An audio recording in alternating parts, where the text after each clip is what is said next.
My name is Sunita, and I'll be your host this evening. I'm the verbal head at GMATVERBAL, and with almost a decade of experience in training students for the GMAT and various other MBA entrance exams, I can say this much that the kind of experience that this decade packs in and the kind of passion I have, you'll see that during the course of the session. It's very difficult to talk about oneself, no, praise oneself and all, but I must do that.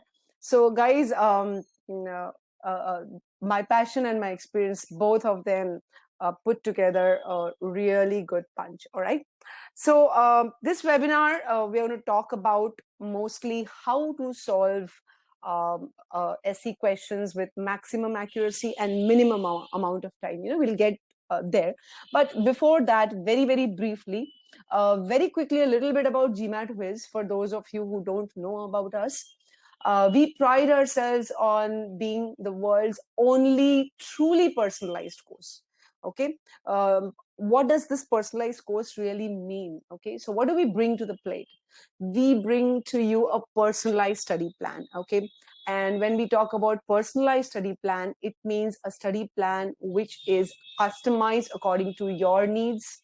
Okay, customized according to your pace. And the best part of it is this study plan can adapt to your pace. What does that mean? Let's say for some reason, when you made the study plan, there was a certain pace you anticipated and you made a study plan for 6 months. However, when you started off, you realized that you were actually making faster progress, all right? And this study plan will change accordingly. It will actually tell you that, okay, now this is the time, this is the anticipated time in which you can finish off, all right? Let me see who all are there. So let me just quickly wish all of you out there. Hi, Uthayan. I hope I'm pronouncing your name correctly. Hi, Shraddha. Hello, JR. Hello, Alabasi. Hi, Muhammad. Hi, Rohit. Hi, Ayush.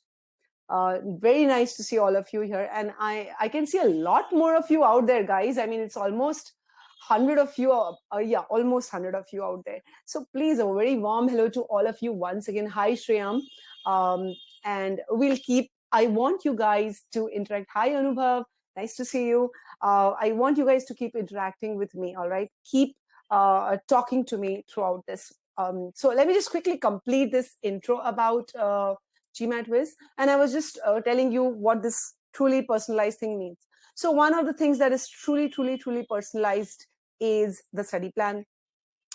The other personalized aspect is real-time improvement modules. Modules, the AI-driven, let's say, modules actually telling you your strengths, your weaknesses, where to improve, what to do, which concept to revisit. It's almost like a tutor being there telling you what to do and what not to do, And then, of course, you have dedicated mentors assigned to you.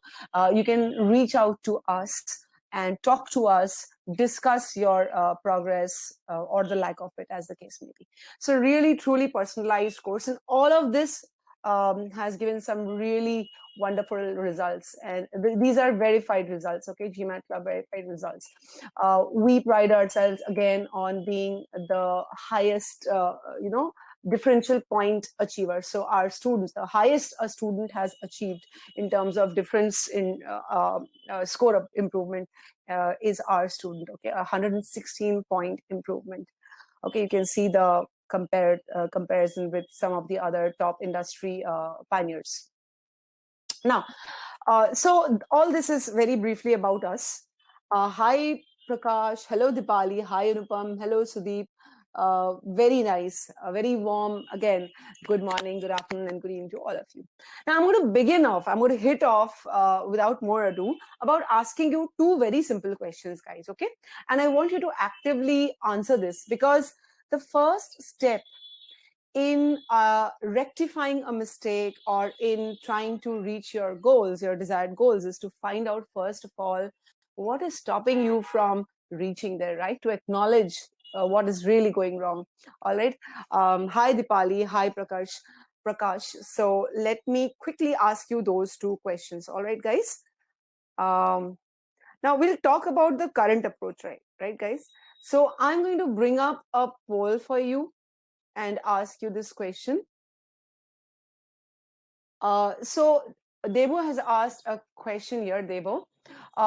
Currently, I think it's slightly higher than 116, and that is also achieved by one of our students. So I gave you the results which were there already. You know, the PPT was already made, but I think the latest point improvement that we had is 100. That we have is 121 points. All right. So hi Kuzudur, wow, it's nice to see students from all across the world joining the webinar, and I really hope that today's webinar is going to be an eye-opener for all of you, really help you in improving your scores. All right. So let me quickly ask you this question. What is the current approach that you guys use to solve SC question? Now, there are three approaches that I have mentioned here, you know, broad approaches. The first question is, which of the following do you believe is the most important thing required for solving GMAT SC questions? Please understand, all 1, 2, and 3 are important. But the question here is, which of these three things do you believe is most important if you need to solve GMAT SC questions successfully? Is it proper knowledge of the rules to be applied? You know, proper knowledge of the concepts? Is it being able to recognize the pattern in the question and the answer choices? You know, recognizing splits and stuff like that? Or is it being able to understand the meaning of the original sentence? That is also your choice A. So which of these three do you believe is the most important? I'll bring up a poll, guys. Just give me a moment. You won't have to type in. So let me just end this poll and reset it. A minute there. Yes, here it is. So there's the poll. Okay.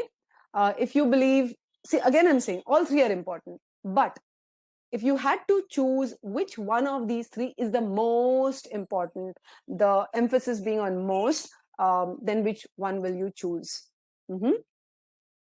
Hi, Anjani. The agenda is we are going to learn how to solve an SC question in the least amount of time and with maximum accuracy. That's the broad agenda today, okay? And just moving towards that agenda, we are trying to establish that currently, how do students view SC in GMAT, okay? So, hi, Venkala. All right, so I've got some answers here. Let me see. Let's look at the polls. I'm going to end the poll, guys. So I hope all of you have put in your answers. You have. Great. 13% of you believe A. That means 13% of you believe that it is the proper knowledge of the grammar rules, the concepts that you need to know in order to solve GMAT SC questions. Okay. And then let me see. 20% of you believe that being able to spot the patterns in the answer choices and the questions is most important. However, by and large, 66% of you believe that being able to understand the meaning of the original sentence is very, very important. So this question here and your polls very clearly show that you believe meaning is the most important thing. Other things are also important, but meaning of the original sentence is most important. Great, wonderful. Hi, Chintamani. We are going to talk about how to improve that accuracy. So just hold on tight to your seats, all right? Dipali, the webinar is scheduled for a 2-hour period, and we'll be solving some difficult questions where the emphasis will be how to solve the questions, okay? So hold on. Don't worry, Chintamani, we'll discuss that also. Now, there's another question that I'm going to bring forward, which is also very important in establishing something. Here's the second question. And this is about how you allocate your time when you're solving an SC question. All right. So what do you do? Do you give the maximum, do you give equal time? Let me reset the polls first, by the way, so that we have it ready once you have gone through the answer choices. Oh, where is it? Yeah, here it is. Yeah. So is it that you give equal time to all choices? Or do you give most of the time to choice A, that is the original sentence, and then you distribute the remaining time to the other choices? Or do you eliminate some of the choices straight away and then you give the time that is remaining to the other choices? What do you do in terms of allocating your time, guys? You're welcome, Chintamani. I'm going to talk about it. I'm going to address all your problems today. Wow, wonderful. Now I'm going to end the polls, guys. So, and there's something very beautiful. Something very, how shall I say, very, very, very important that I'm going to establish by matching the answers by the polls of these two questions. Okay, I think you guys have put in your polls. Let me end the poll. 7% of you give equal time to all choices.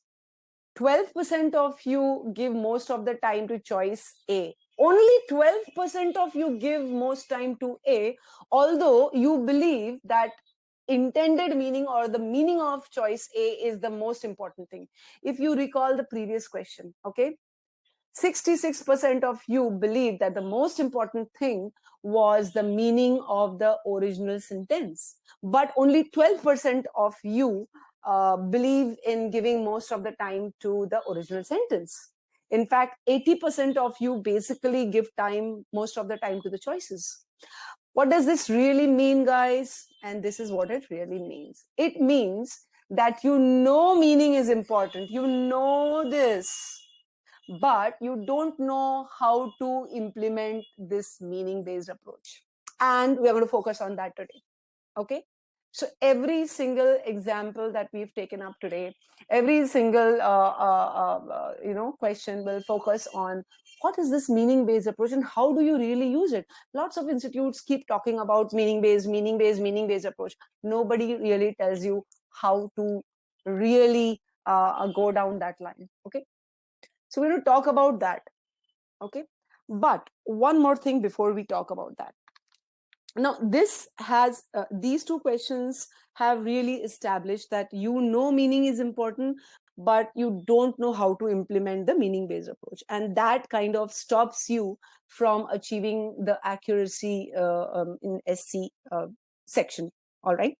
There's one more reason which could be, behind stopping you from implementing the meaning-based approach. And that is the fear of the ticking clock. Tick tock, tick tock, tick tock, right? Am I right, guys? Let me see. I've got some questions here. So Soham is saying, I have just finished the initial section in GMATVERBAL. Okay, hi Soham. Will it be helpful for me to? Yes, Soham. This webinar will help you nonetheless. This webinar is designed to help all of you out there, irrespective of whether you are a GMATVERBAL student or not, or if you wish to become a GMATVERBAL student. All right. So don't worry. Hi Avanti, I get lost when the meaning of the original sentence isn't clear. So Avanti, today we're going to talk about how should we read the sentence, the original sentence, so that the meaning of the original sentence is clear. Okay, so we're going to talk about that, Avanti. Diksha says we get the meaning from the sentence and option A just repeats that. So isn't it better to focus on other options? Diksha, the question was, should you allocate most of the time to option A, which basically means should you allocate most of the time to the original sentence? So obviously you should give more time to the original sentence if you need to understand the meaning of the original sentence. Hi Shinalo, good to see you here. Hi Ashwin. Chintamani says the conclusion drawn is banger. Yes, Chintamani. That's something that I've so many of my students come and tell me, and I think it was very important to bring that up because most of us don't know what we are doing wrong. We do know something is not working, but what is it that is not working? We are not able to pinpoint, and I thought this was a good platform to bring that up. Okay, so let me quickly move forward. Let's not waste your time with me talking a lot. The root of the problem, guys, and I'm going to be very quick here, but I want you guys to accept all of this, see what I'm saying and accept that this might be true either very frequently or at least sometimes. Okay, so majority of us, students, we try to ensure that we are able to attempt all the questions. Like so many of my students express this concern, 36 questions, 65 minutes, and there's always this leftover from school days exams that you must complete all the questions. So you want to attempt all the questions, and what happens is in this process you want to save time for questions towards the end of the section. So it's not just that you want to attempt the questions in the first few quarters, but you want to make sure that you have enough time left even for the last few questions. For that reason, what you start doing is you start squeezing time pretty early on, or on every question. I mean, students keep asking me, should I skip some of these questions if I'm running short on time and stuff like that? Okay, so skipping questions, squeezing time on questions is not the solution, guys, to ensure that you are able to do justice to all questions. That's not the correct way. Okay, so what is the correct way? We're going to talk about that. And all this basically means that you try various ways of minimizing the solving time. You look for splits, you look for shortcut ways of reading a sentence, you know all of these things you do. So that doesn't work, guys. And today we're going to talk about how to solve these SC questions without wasting time is one thing, and the other is getting the question right at the same time. All right, so throughout this session we are going to follow the meaning based approach, guys. And while doing so, we will ensure that we focus on three common oversights that most students make. Okay, these are three common oversights, and it is important that we establish right at the beginning that these are the three things that we really do wrong. Okay, and what are those things? Haste makes waste. Okay, let's quickly go through this. We have already understood and accepted that we adopt ways of reducing the solving time. So one of the ways that you adopt to reduce the time taken to solve SC questions is to give very little time to the original sentence and straight away go to the split in the options. That's what we've seen in the previous two questions that I posted. In fact, the entire sentence, if the entire sentence is underlined, the students feel it makes sense to just go for the choices instead of spending time to analyze the meaning of the first sentence. Okay, does this really help, guys? Does it work? What happens to accuracy? Is time really saved? I'm sure the answer to all these three questions is no. Does this really work? Maybe sometimes, not always. What happens to accuracy? If sometimes it works and sometimes it doesn't work, the accuracy also will be the likewise. And you'll realize when you don't give enough time to the original sentence, you keep going back to the original sentence again and again, which basically means you're not really saving time either. So this is one of the things that really, really, really is a big oversight. Okay, not giving enough time to analyze the original sentence. Another very common strategic error that we kind of commit is just to focus on the underlying part, and this is like so common.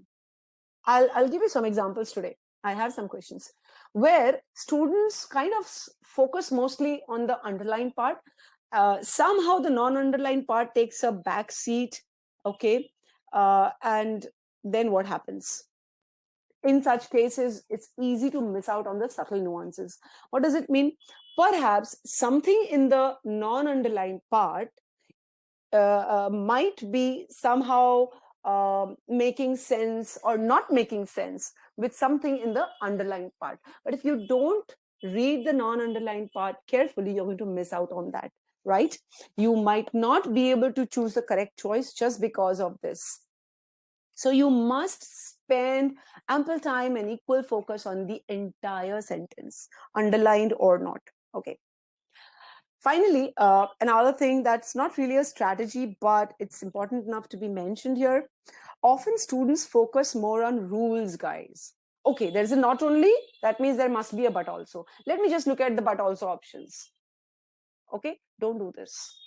Where to use not only and but also, where to use not only without a but also, you should know that. So focus on the logic.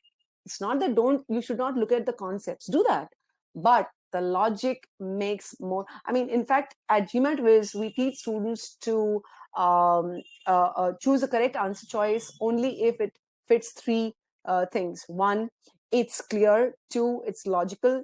Three, it's per the intended meaning. So nowhere do we really say that all the grammatical rules have to be looked out for, because you see, if the sentence is logical, it automatically means all the rules are being followed. All right, so focus more on the meaning and the logic rather than on the rules. You should not blindly look out for rules. That's what I'm trying to say out here. What will happen if you do this, all of this, if these are the three oversights you're committing, what is the result of these oversights? Okay, oh, sorry guys. The result, number one, you do not have a clear idea of the intended meaning. So if you don't have a clear idea of the intended meaning, high chances you will not really be able to pick the correct sentence, right? So you land up marking the incorrect choice. Second, you will be drawing improper correlation between the underlined and non-underlined portion, which basically means what will happen? You will lead to incorrect choices, or you will choose incorrect choices if you're not making the right correlation. And finally, the entire sentence that is there in the choice may not have any grammatical mistake, but it is either illogical or it is not per the intended meaning. And because you are not really looking out for the intended meaning, you will miss out on that. So, guys, let's see. I'm going to conduct a poll quickly. Yeah, haste makes waste, Anjani, means haste is hurry. So if you try to hurry, you will actually ironically waste more time. People hurry in order to save time, but more often than not, if you hurry, you actually don't save time, you waste more time. So Anubhav, don't worry, apart from idioms, there are a lot more things to look out for if you're looking out for errors, all right? Yes, Chintamani, pronoun disagreements are also a reason. So I'm going to talk about a lot of these, but let me put up a poll. How many of you agree with what I have just discussed about the mistakes, about the result of the mistakes, and all of it? How many of you agree with me? Wow. Wow. Okay. I hope all of y'all have put in the polls. And I'm sure when I say how many of you agree, what I really mean to ask is, it's not necessary that this happens all the time, but there would be a certain kind of frequency which you don't want on the exam. I mean, I'm sure nobody wants to say that, okay, if I get 9 SC questions, it's okay to get 6 correct and 3 incorrect. No, I'm sure none of you want that, right? So I want to end the poll, and as you can see, nearly all of you agree with various parts of our discussion right now. So without wasting any more time, let me show you how we can rectify all of these oversights. All right, what method, how to approach it. And it's a very, very simple thing. No rocket science, guys. It's mostly to do with how you read the sentence. As simple as that. Okay, and recognizing the concepts along the way. So let me bring up the first of the questions. And some of you might be familiar with some of the questions, but you won't be familiar with all the questions. So here's the first question. It's an official question. I'm going to give you 2.5 minutes.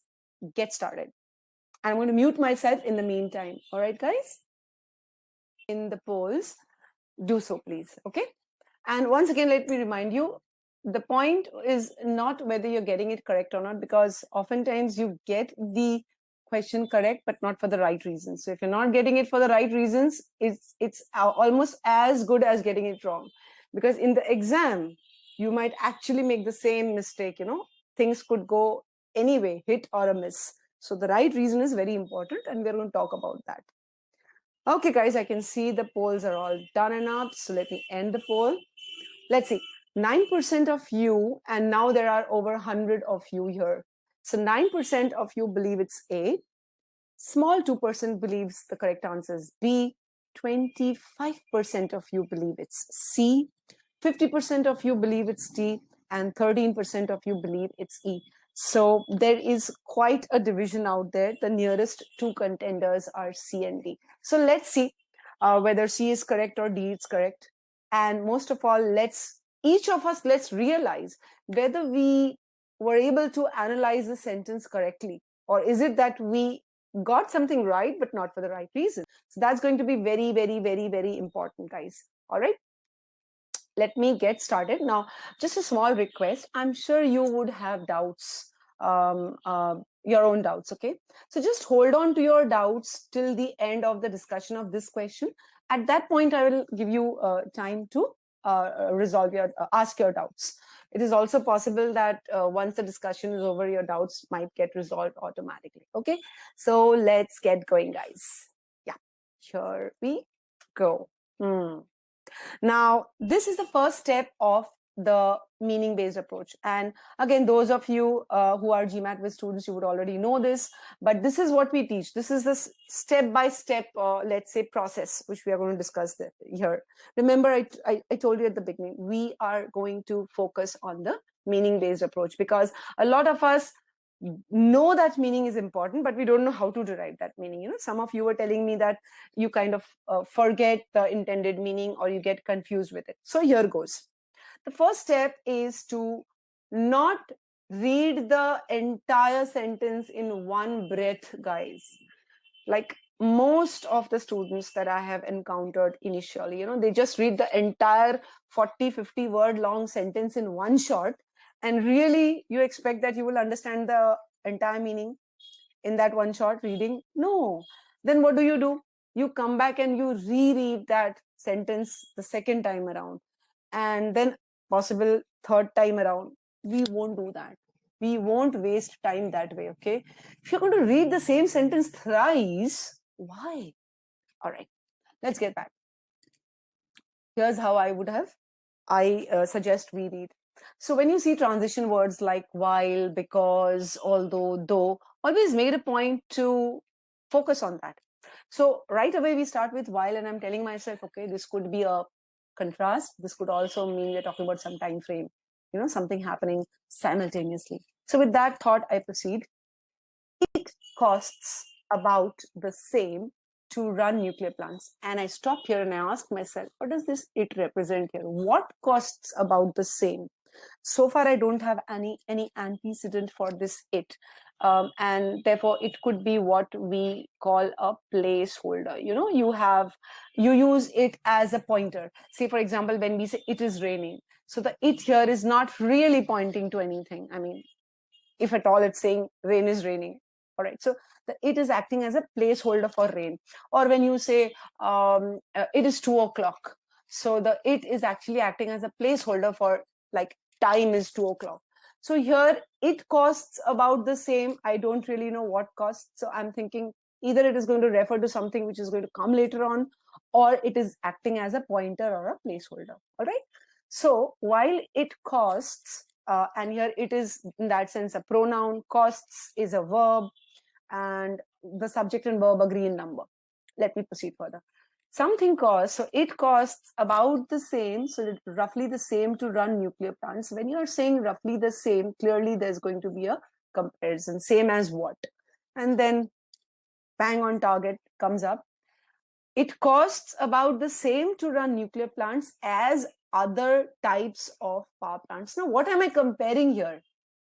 Am I comparing that it costs about the same to run nuclear plants as it costs to run other types of power plants? No, that's the intended meaning, but that's not what I am really saying here. What I'm really saying is the cost, it costs the same as other types of plants. See, I want to say that it costs about the same to run nuclear plants as it costs to run other types, but as it costs to run other types is majorly missing here, and an entire clause is never in ellipsis.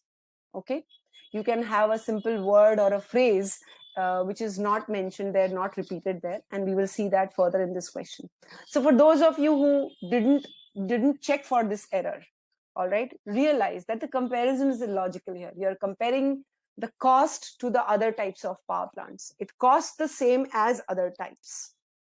Okay, whereas the issue was cost to run and cost to run other types of power plants. All right, I got the intended meaning. I also realized that the comparison is illogical. That is how I'm going to derive the intended meaning. Okay, so while the two different kinds of plants, one is the nuclear plant and other is the power plant, cost about the same to run, it is the fixed cost. Again, I have an it here, and again, this it also does not look like as if it's referring to something. It's again more like a placeholder.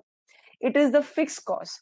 So the running costs are nearly same for both the types of plants, It is the fixed costs that stem. Now this that stem here is a relative pronoun clause. What is it modifying? Okay, it is modifying the fixed costs. All right, fine. So it is the fixed cost. Which type of fixed costs? That come from building of nuclear plants. That makes, now what, again I see there is a relative pronoun clause here. That makes. What makes? Now this that is placed next to nuclear plants. So am I saying the nuclear plants makes it more expensive? Or am I saying it's the fixed costs that makes something more expensive?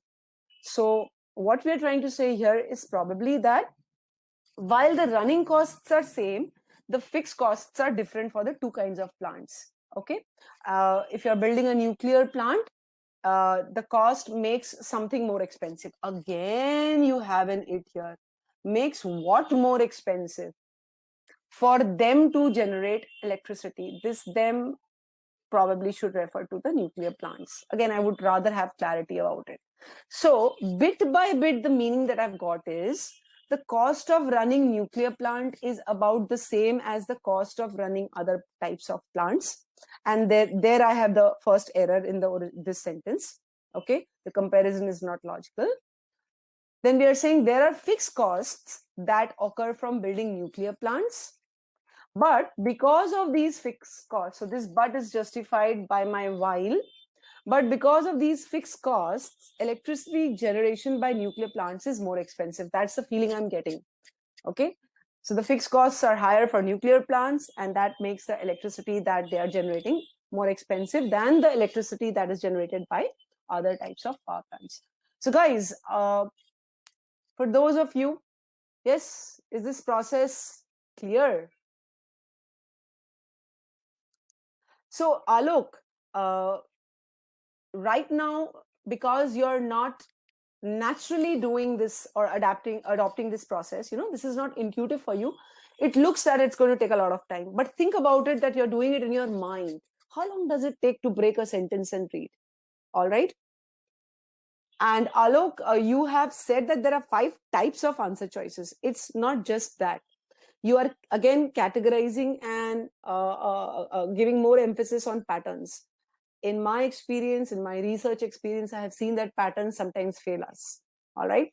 So as I said, I think you can see clearly here that the meaning-based approach that you need to apply requires you to read the sentence in a certain manner.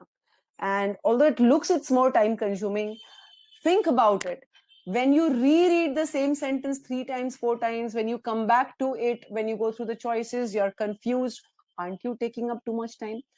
We have data that when you start learning this approach, it might take you about 3 minutes to 4 minutes to solve one question.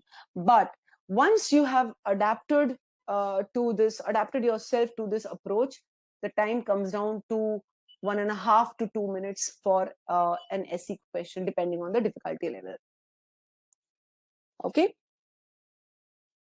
So Navdeep, the methodology will take time. You cannot just practice it for 10 days and then participate in a competition. You will have to give it time.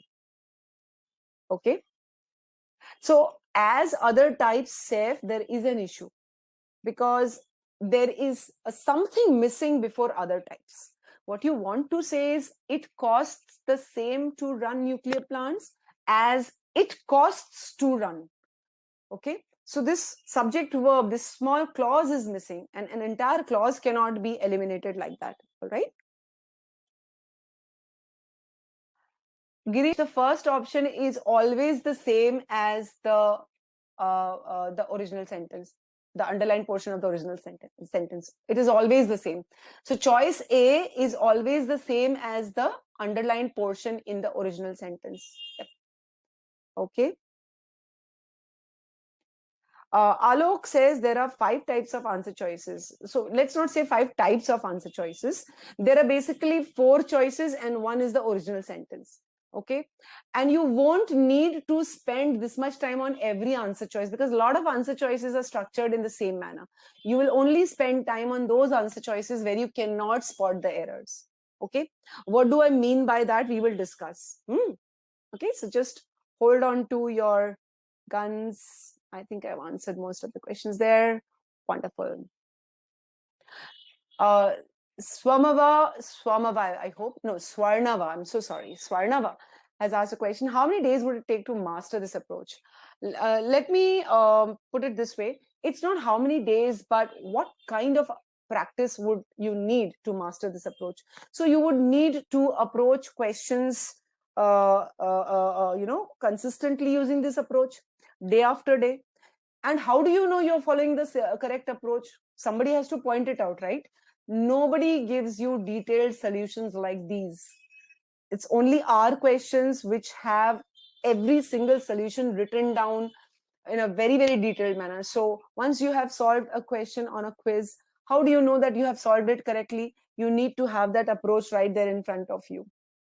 So those two things. All right, I would say you definitely need at least a month and a, I mean, if you're starting about the concepts, so it'll take you about a month and a half to make sure that you've got all the concepts, and then some more practice, about 15-20 days practice at least. I would say 15 days practice at least. And assuming that you will be practicing quant and CR and the rest of the stuff also. Absolutely, Alok.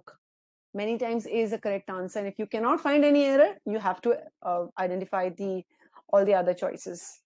Okay, all right, so without more ado, so in this case we have identified that there is an error here. Okay, we have identified that there is an error here. We have identified that there is an error here, minimum. Okay, I mean, when I say the same, this and this is almost the same. So these are the error types here. Okay, let me just remove these. Let me put it this way. I think it's better to say that an error is occurring here. Yep, that makes sense. Okay, great. So when we are looking at the choices, the errors that you have identified in choice A, if you find those similar errors in any of the choices, just discard the choice straight away. So you're going to save time there. So if we go to the choices, and in A, I've kind of highlighted the portions which are incorrect. You're basically saying costs the same as other types of power plants, which is wrong. Costs is a verb. You're comparing a verb to the nouns. Makes no sense. Plants that mix, subject verb, do not agree. Of course, the subject itself is incorrect.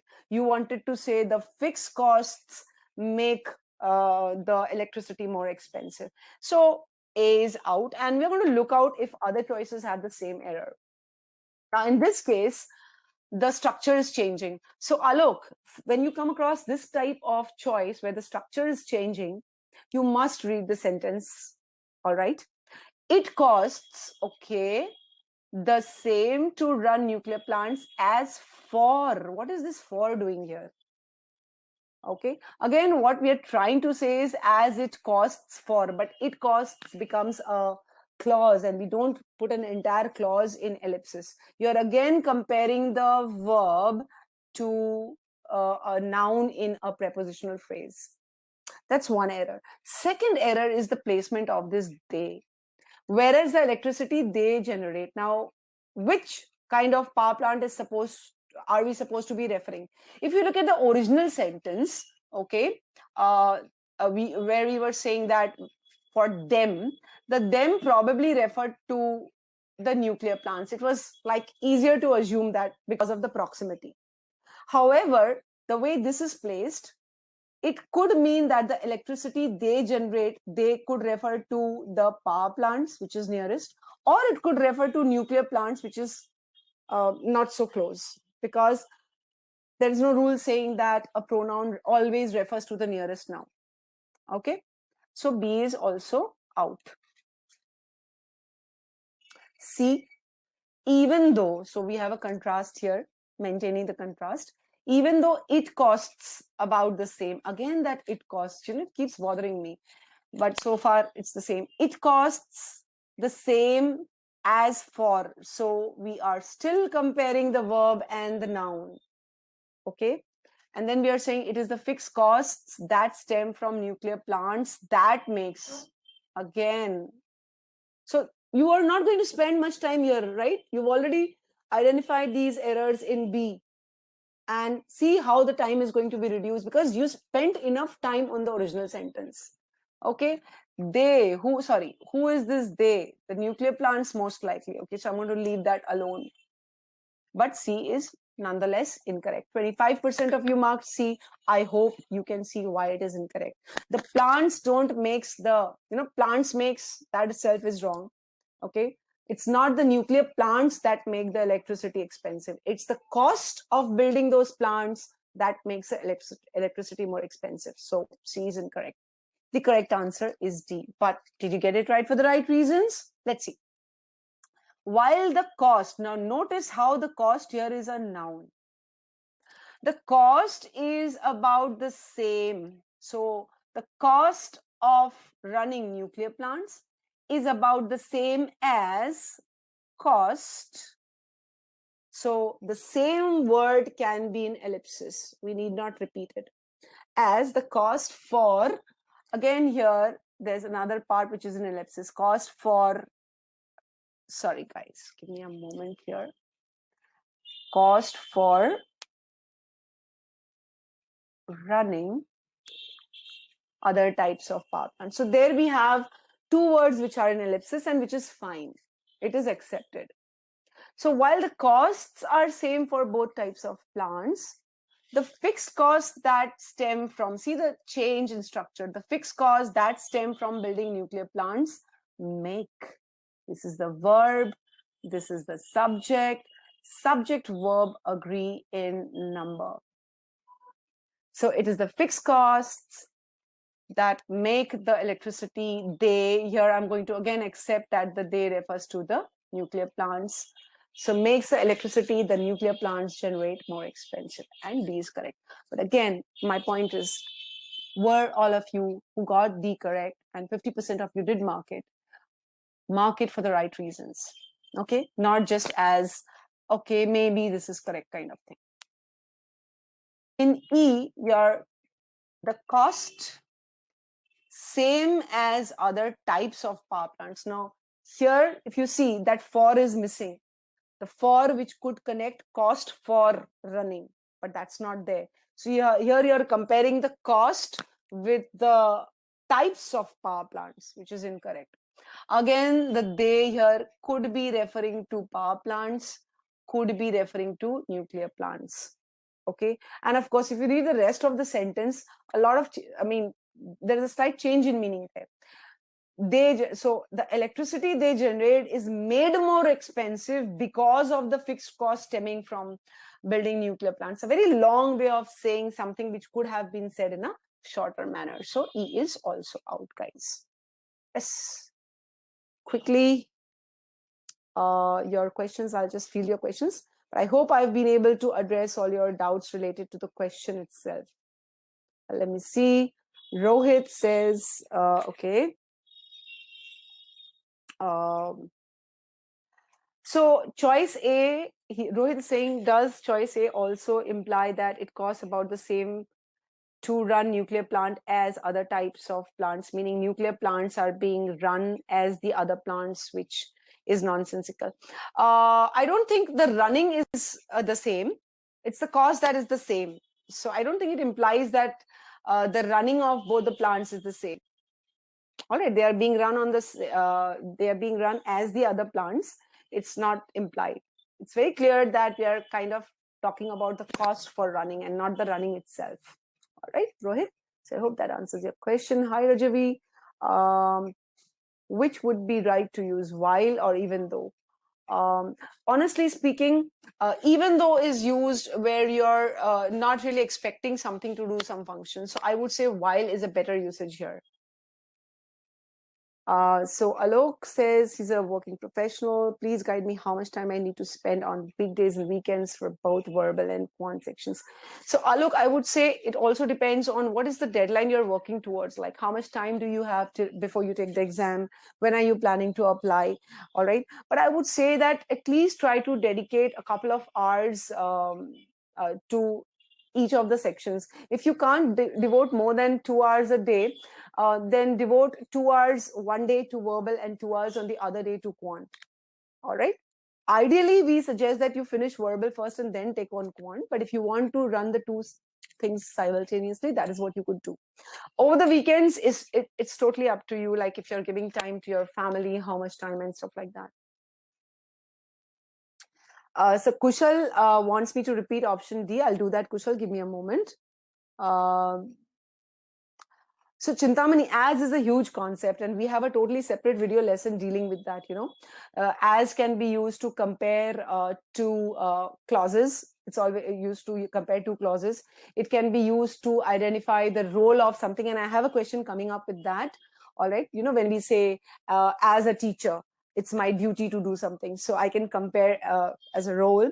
We often say, as in the case of something, this is also happening here. So we can use a phrase with as sometimes. All right. So Kushal, I'm going to come back to D. Give me just a moment. Let me just look at other questions. Anjani, 3 months is probably not enough, because the 3 months you're talking about quant and verbal. So it will also depend on how much time you're giving every day. So 3 months could be enough if you're devoting 6 to 8 hours every day. All right. So it can't be generalized like that, I would say. Vartika says we should focus on learning the approach and improve accuracy later. Yes, so Vartika, I'm not going to say improve accuracy later, but yes, I totally agree that you should focus on learning the approach.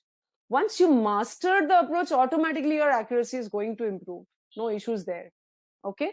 Accuracy is going to go hand in hand with the approach, but initially your accuracy might be low because you would find the approach is not coming intuitively. So there you might make mistakes. Okay. And which is why you need the solutions written out in a particular manner. Swapnil is asking, what's the best resource to practice more? I don't know if I get the question correct. Are you really asking that from where you should practice more of the SC questions? So I would always suggest that OGs are definitely always the best source. Okay. But before you take on the OGs, there should be some platform where you can hone your skills of solving, practicing the questions. Because if you directly do the OGs, you might waste the good OGs. Okay. So you should practice from any one course that you want to take up first. Was as in option A playing the function of role, as you just mentioned? Okay, so no, the role play is not like that, as okay, I get it now. Sorry, Rohit. So you're saying that as other types of power plants, but here as other types of power plants, is it about the role being played by other types of power plants? No, Rohit, not really. Okay, here it seems as if something is the same as other types of power plants. So what is the same? And the only thing that leaps out is it costs the same as other power plants. So with the preposition for missing, the comparison is not quite true. Okay. So Anjani, I honestly haven't gone through the Byju's course, and that's a very honest admission. Okay. Okay, round 1. So Kushal, you should be able to give every day. You should be able to give at least about 4 hours, I would say, if you're targeting round 1. And Kushal, you wanted me to explain D very, very quickly. So I hope I'm just going to quickly touch on that. Let's look at D. While the cost of running nuclear plant. Okay, so the subject is the cost, which is a noun. And I'm saying the cost is about the same as something for other types of power plants. So because of the preposition for, I can imagine the word cost after as. So the cost is the same as cost for, and again there's an ellipsis, cost for what of other types of power plants? Running. So the two words cost and running. Cost before for, running after for are in ellipsis. See, understand, the common words cost and running, the common words can be omitted when we are talking about comparison. Again, you will learn about these in the modules that you take up. All right. So that's the logic behind the comparison here. And then further on, we are saying the fixed costs make the electricity. So we have the subject verb agreement error rectified there. We are not saying plants that makes anymore. So I hope that's clear to you, Kushal. All right, I think I've fielded almost. Okay, how much time, Vartika, should be sufficient? At least 4 hours, I would say, Vartika, every day. Okay, and of course, the quality of what you put in that 4 hours is also very important. So, Aditya, we are not really comparing the cost of running and the fixed cost. We are saying the cost of running is same, but the fixed cost is making the electricity more expensive. So it's not a direct comparison between cost of running and fixed cost, but we can clearly infer that the fixed cost is making things more difficult. All right, wonderful. Let's now move to the next question. In fact, now here it is. As you can see, I have that as here. So I think a lot of your prayers have been answered, guys. Okay, go ahead. You're welcome, all of you. So there is a very interesting question that's come up. Can cost of running be parallel to cost for? I raised the same question when I first approached this question. All right. But please remember that different prepositions can sometimes be used to convey the same meaning. All right, I mean, I say, for example, he is going to help me in doing something and he is going to help me to do something. Both correct, isn't it? So in this case also, cost of running the power plant same as cost for running the other kinds of plants. So that's cost of running and cost for running don't really make any difference in the meaning and therefore can be used. Okay, all right, guys, I am going 6, 5, 4, 3, 2, and 1. Great. So I'm going to end the poll and I hope you have put in your answers, guys. I can still see the polls moving, so I'm going to just hold out for a few seconds more. And I hope you liked the question, guys. You enjoyed solving it. See, learn to have fun while you learn, because that's the best way to learn. If you learn while having fun, the learning will not seem like a burden. The moment you start considering something a burden, that very moment, the whole purpose of the learning is destroyed. Okay, enough about it. I'm going to end the poll. Here goes. Well, let's look at the results. Yes, Raj Ritana, that's such a nice name. A classic case of modifiers. Yes, let's see how to understand them best. Okay, so let me just quickly read out the polls, although they are there in front of you. 24% of you believe it's A, so the original sentence is correct as it is. 29% of you believe it's B, so very close between A and B there. 16% of you believe it's C, 6% believe it's D, and 22% believe it's E. So A, B, and E are pretty close contenders. All right, let's see which of them is correct and why. Okay, here goes. So pay close attention, guys. Let me start with my methodology of reading the sentence. Okay, as an actress. Now, let me quickly talk about the usage of as here. Okay, when we say as an actress, as the director of the company, as a teacher, what am I really saying? What I'm really saying is as, or like while playing the role of the teacher, or in the capacity of the teacher, or as acting as the teacher. So that is what as does in such situations. I'll give you another sentence.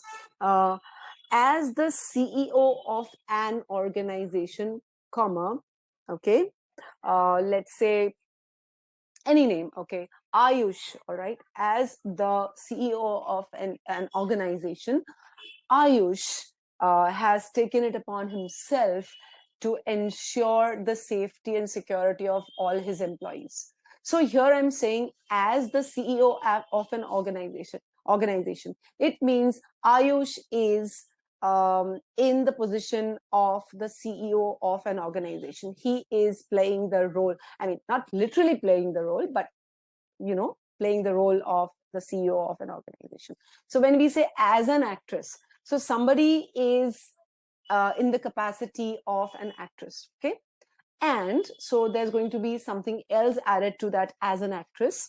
More importantly, so what else is more important? So one part that is important is as an actress, in the capacity of an actress, and more importantly, as a teacher of acting. So there is somebody, very clearly a female person, who is an actress and who is also a teacher of acting. So in these two roles, let's see what she's doing. Stella Adler. So clearly, the as an actress and as a teacher of acting, both of these are clearly referring to Stella Adler, and nothing wrong with that here. So the two phrases there are modifying Stella Adler. Okay. So let's also understand the meaning. In the capacity of an actress and in the capacity of a teacher of acting, what was Stella Adler doing? Stella Adler was one of the most influential artists in the American theater. So we are saying, in the role of this and in the role of this, she was one of the most influential artists. Okay, it's like saying, while being an actress, and more important than just being an actress, also being a teacher of acting. That is how she influenced artists in the American theater. All right, so there's almost a kind of this is the role play and this is the outcome of that role play relationship here. Okay, so far I'm fine with whatever is there. Okay, who trained several generations of actors? Now this who is placed next to the noun American theater. All right, and if I somehow choose to ignore this prepositional phrase, which sometimes is done when we're talking about relative pronouns referring to the nearest noun, then it would be referring to the artists. So ask yourself, can the who refer to these artists? The artists did not train several generations of actors, right? Neither did the American theater train several generations of actors. The who has to refer to Stella Adler, but it can't jump over this verb was. A relative pronoun clause, okay, starting with who, that, or which, cannot jump over an entire clause to refer to a noun. All right, so this is an error here. The who is incorrectly, kind of, it seems as if it's referring to either this artist or this American theater, both of which would be incorrect. Okay, so so far, what are we trying to say? Stella Adler, in the capacity of an actress, more importantly, as someone who was teaching acting, she was the most influenced artist in the American theater, and she trained several generations of actors. Now, understand, the trained several generations of actors is also probably the outcome of what? Her being the teacher of an acting, right? Okay, so that's the way I'm looking at the sentence. Like, through being a teacher of acting, through being an actress, she was very influential and she trained several generations of actors. Okay, including Marlon Brando and Robert De Niro. Now see, I get it. Including, by the way, guys, is a preposition for those of you who don't know. It's not an ing verbal. Okay, remember that. Words like including, excluding, concerning, regarding, according, they are all prepositions. Okay, so this preposition is modifying what? Now, the closest it can modify is actors. So actors including Marlon Brando and Robert De Niro. But what if it's referring to generations of actors? If it's referring to the entire phrase, because that is also possible. Then would it make sense to say the generations include Marlon Brando and Robert De Niro? No. So I would like clarity on that, So I'm not looking at that as a very big error, but I would like to have a sentence which kind of gives me more clarity there. So what am I trying to say? Clearly, the intended meaning now. As an actress and as a teacher of acting. So these are the two capacities in which Stella was influential, right? Okay. See what this sentence is saying. As an actress, and as a teacher of acting, she was influential. And by being that teacher of acting, she trained several generations of actors, right? However, in the original sentence, the who is a modifier. It's not the outcome of being influential, although I am reading it like that. Stella Adler was one of the most influential artists in American theater. Okay. She trained several generations of actors. Such actors included the likes of Marlon Brando and Robert De Niro. This is the way I'm looking at the sentence. So for now, the most glaring error is the who, and with that, I'm going to kind of move on to the answer choices. Okay. Let's see what A is. So A is incorrect because of the who. And if we see any choice which has the same error, we're going to rule it out. But I don't think any of the choices had the same error. Now, B is the correct answer, guys. Let's see how. Okay. As an actress, okay, so in the capacity of an actress, and more importantly, as a teacher of acting, okay. Stella Adler, fine, modifying Stella Adler. So as an actress and as a teacher of acting, she was most influential. Makes sense, right? Absolute sense. Okay. And then comma plus ing. So comma plus ing modifies the nearest verb. Okay. It tells us the outcome of the verb. All right. It could also tell us a lot of other things about the verb, the nearest verb. What is the nearest verb? Was. So by being one of the most influential artists, she landed up training several generations of actors. See the cause and effect thing which is coming out here? In the capacity of an actress and in the capacity or as a teacher of training, Stella Adler was a very, very influential artist. Okay. And how was she an influential artist? What was the influence she had? She trained several generations of actors. She landed up training several generations of actors. Whose ranks? Now, whose will clearly refer to the persons. So whose here could refer to actors. And even if I use whose to refer to generations, it would still be fine. So the generations of actors and the category of this generations of actors included actors like Marlon Brando and Robert De Niro. So B is correct. Okay. As I said earlier also, including here is not that glaring an error. Although, I would have preferred to have clarity about generations including Brando or actors including Brando. Okay. So in B, I actually have a very nice way, nicely put together, sentence structure. Whose ranks, whose is again a relative pronoun, but whose, unlike who, can refer to non-persons also. All right. So here the whose can refer to the head noun generations also. And we are talking about whose ranks means the category, the category of this generation of actors included Marlon Brando and Robert De Niro. All right, guys. So I hope this is clear to all of you guys. Let me see. Yeah, I hope Chintamani, whose ranks is clear now. Okay. Ranks means categories. All right. Whose can be used for a person and a non-person as well. So here, whose ranks would mean the category to which these generations of actors belong to, So whose ranks means the category of which. So I hope Anubhav, Chintamani, and all of you, that's clear. The whose is clear. Okay. Vartika. Yes, Shinello, the trick is definitely to identify the subject and the verb. Inner GMAT Q is a pleasant surprise. Yes, Mohit, nice. Okay, Sudeep is asking, comma plus ing modifies the nearest noun or the verb. Sudeep, if the comma plus ing, okay, comes at the end of a clause. So let's say, let me just take this opportunity to quickly write this. Suppose you have a clause.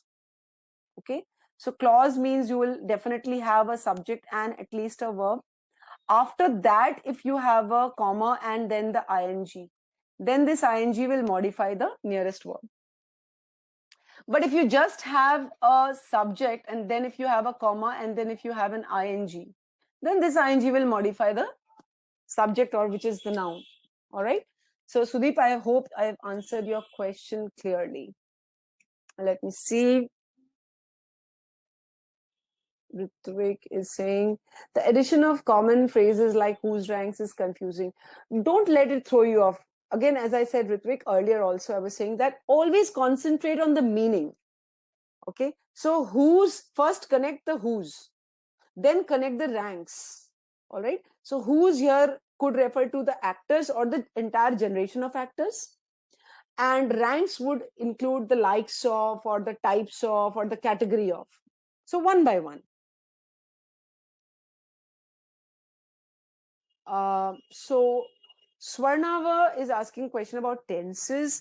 Does a past tense word was imply the next verb has to be a continuous or perfect tense? It will totally depend on the relationship between the two tenses, Swarnava. There is no rule saying that if one verb is past tense, the other has to be past perfect. It depends. If both the things took place in the same time, both can be simple past. If one took place before the other, then one has to be past perfect and the recent one has to be simple past. Okay. So it depends. You can't categorize or generalize like that. Yes, Soham. Per GMAT, whose is used to refer to both people and thing. Yes, Sudeep. You can also think like that, that the comma plus ing is modifying the entire clause. And when we say the entire clause, we are basically talking about the subject-verb relationship. Okay? All right. Kushal, which part do you want me to repeat? Aditya is saying, can GMAT Q include a list without a connector in the right choice? The lists are usually given out with the help of a colon or a dash, usually, or even a semicolon sometimes. Okay. So I don't think you can include a list with no connector at all. Like, just commas and a list. Not really. Except, let's say, if you have a semicolon, if you have a colon and if you have a list of 3 entities, no, you would still need a connector for the between the last 2 entities. Okay. So Rajvi is asking, in A, can we consider was trained as an error? Okay, as an actress, Stella Adler was. So I don't think here in A, really the was is a verb for Stella Adler was influential, and trained is a modifier. Okay, trained is a part of the modifier. So I don't think, we can directly think of that as an error. Yeah, of course, later on when you read sentence B, you realize that the correct relationship was not brought out in A. Ashwini, we would have to restructure the whole thing, and the meaning part would also have to be checked for. So was indicates simple past. Doesn't it mean Stella was influential artist in the past but not in the present now? Well, Santosh, in the original sentence, okay, if we are talking about generations of factors and we don't want to indicate that she's still alive or something, that's fine, right? So the original sentence tells you it was all in the past. The correct sentence also maintains that. That's absolutely fine. Okay, guys. So let me proceed with, could you please explain again if the entire structure in B remained the same, but training was replaced by who trained? Ronak, understand this. Training, okay, is modifying the verb and telling me the outcome of the training. Outcome of being influential. Who trained is simply a quality of Stella and not necessarily an outcome of the verb. So they are two different meanings. All right, Ronak? Okay. Let's quickly now proceed with the rest of it. Here, see, as an actress and as a teacher of acting is not next to Stella Adler. Rather, it's next to one of the most influential artists. Okay. And here we have subject verb inversion. So here, one of the most influential artists is not in the in the role play. Like, you're not saying as an actress, as a teacher of acting, and as one of the most influential artists. You're not saying that. All right, so therefore this is a breach of parallelism. It also doesn't make sense to say who as an actress, who as a teacher, one of the artists. Okay, so this is not a good construction. If you wanted to modify Stella Adler, you should have kept it next to the first two phrases. Who trained several generations of actors, including. So this part again remains a modifier. And now if I compare it with B, the meaning is also different. It's not telling me that the result of being an influential artist was that she, the result of being a teacher of training was that she landed up training many generations of actors. That is not what C is telling me. So C is also out. D, same problem, one of the most influential artists. And then here you don't even have a verb outrightly. The verb here is Stella Adler. And why do we have a comma here in between the subject and the verb? No clue as not, that's not the right construction. Okay. So overall, D is not a right sentence. One, you have two modifiers, and then you don't have the modified entity in the right place. You don't have Stella Adler next to a teacher of acting. Then you have Stella Adler next to one of the most influential artists, but then suddenly you have a comma between Stella Adler, which is the subject, and trained, which is the verb, and that is not the right structure. So D is out.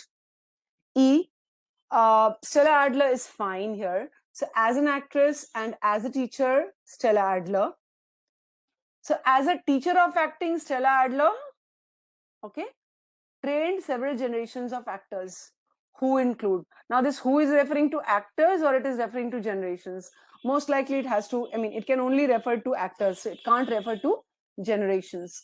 So we are saying the actors who include rather than saying the entire category of actors who include, whose ranks include.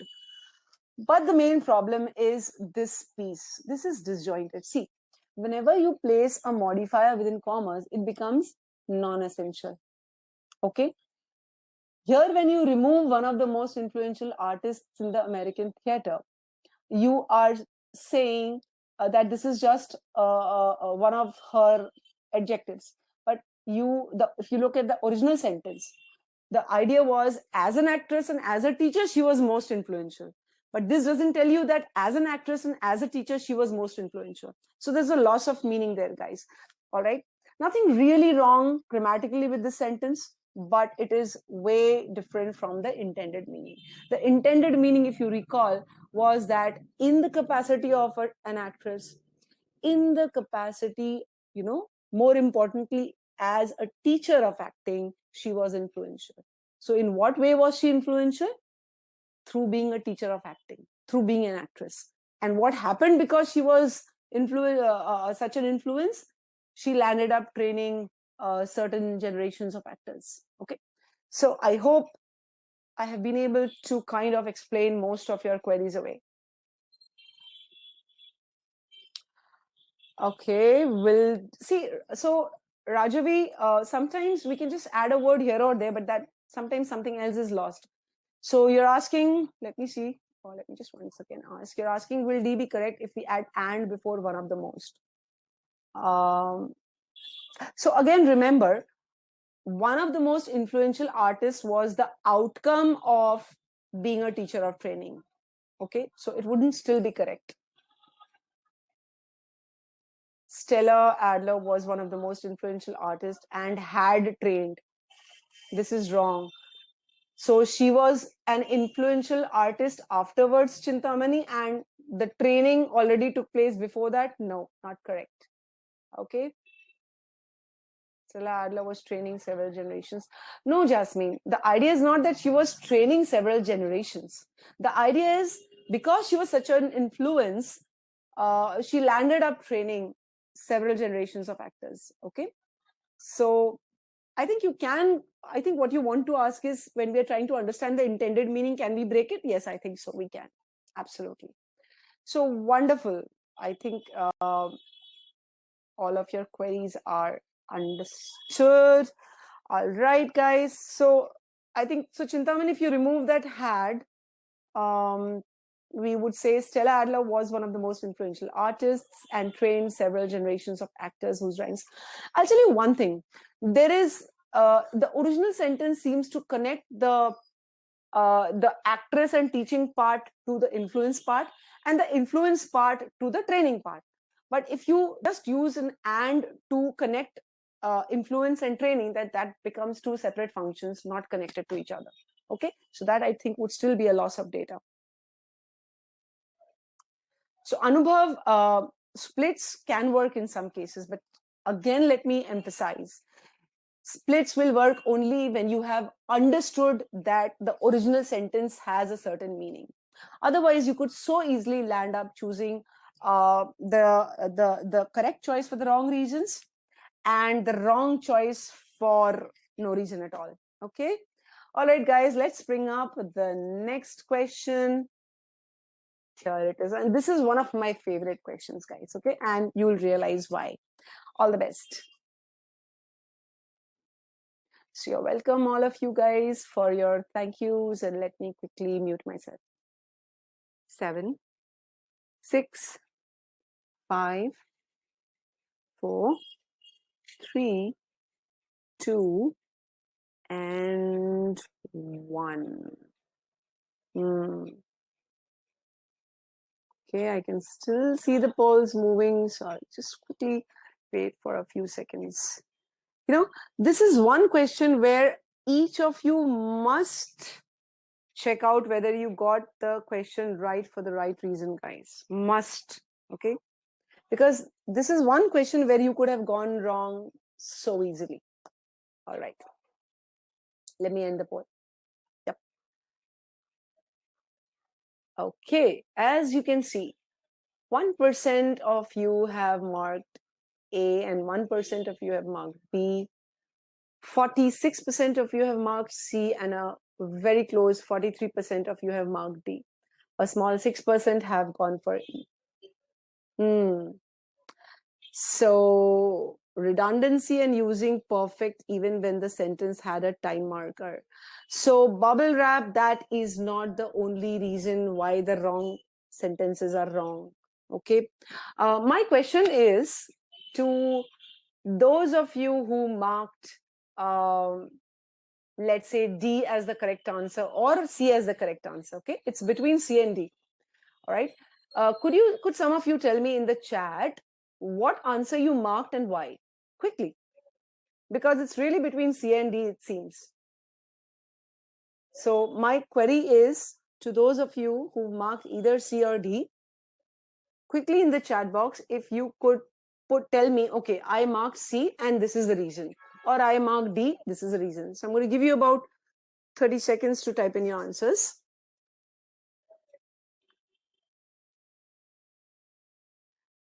Very good, Seth.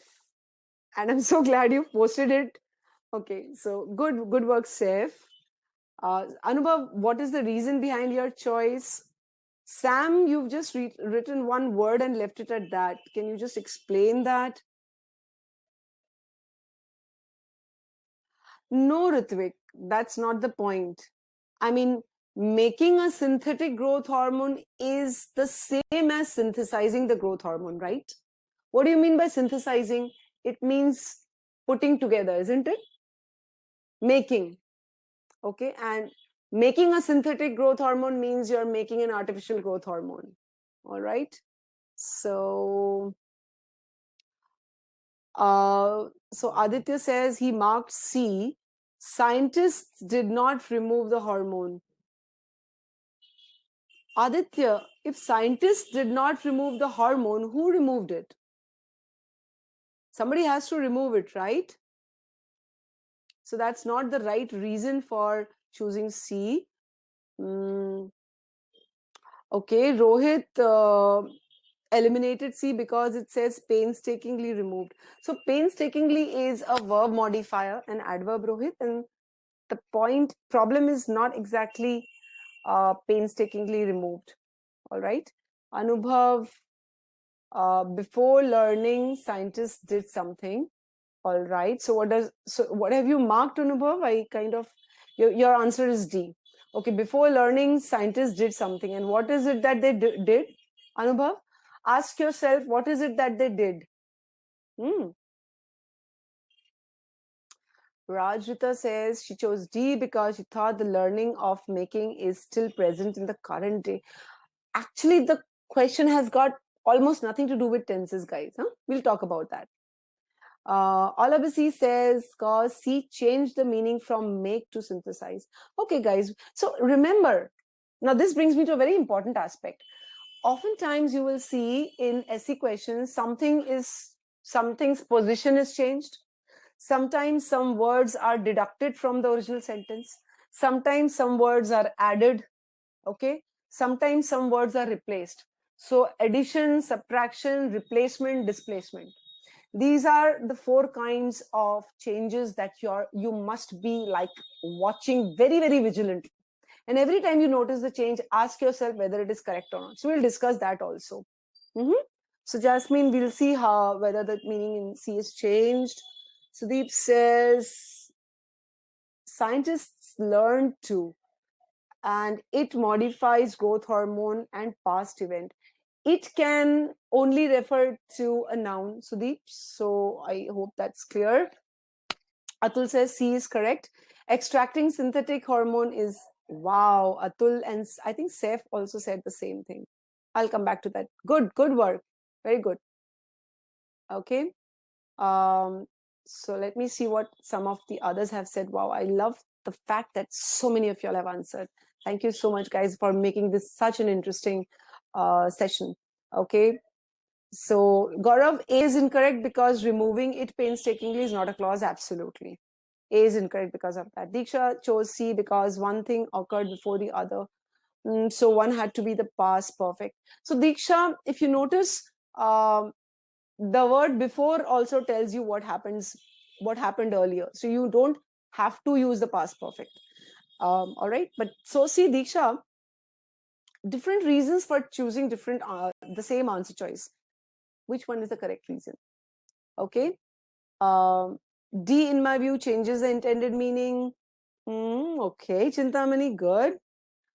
Before learning, scientists removed hormone from, okay, of this. Good, Anubhav, good. Okay, so I think, guys, I hope I have covered most of your queries. There are lots of them. And in the interest of time, again, Uthayan says in C, the it after comma seems incorrect. Why? Ask yourself, why is it incorrect? Okay, Uthayan. Ronak says they synthesized it, not made a synthetic hormone. Is it different? Okay. So Kushal says had removed is the reason why he chose C. Again, I'm saying there is nothing wrong with the verb tenses as such, and we'll discuss that. Okay. Very good, Mohit. Good. So I think most of you would have got it by now. Before scientists learn something. Now, since a lot of you were confused about the tense, please let me tell you that the word before clearly tells us that whatever we are going to mention is something that happened before the simple past tense verb learned. Okay. So, if you want, you can use had learned. Okay. All right. Sorry, before, if you want to use had done something, you can use it, but it is not necessary because the sequence is already clear. So let's talk about that later. Before scientists learned something, what did they learn?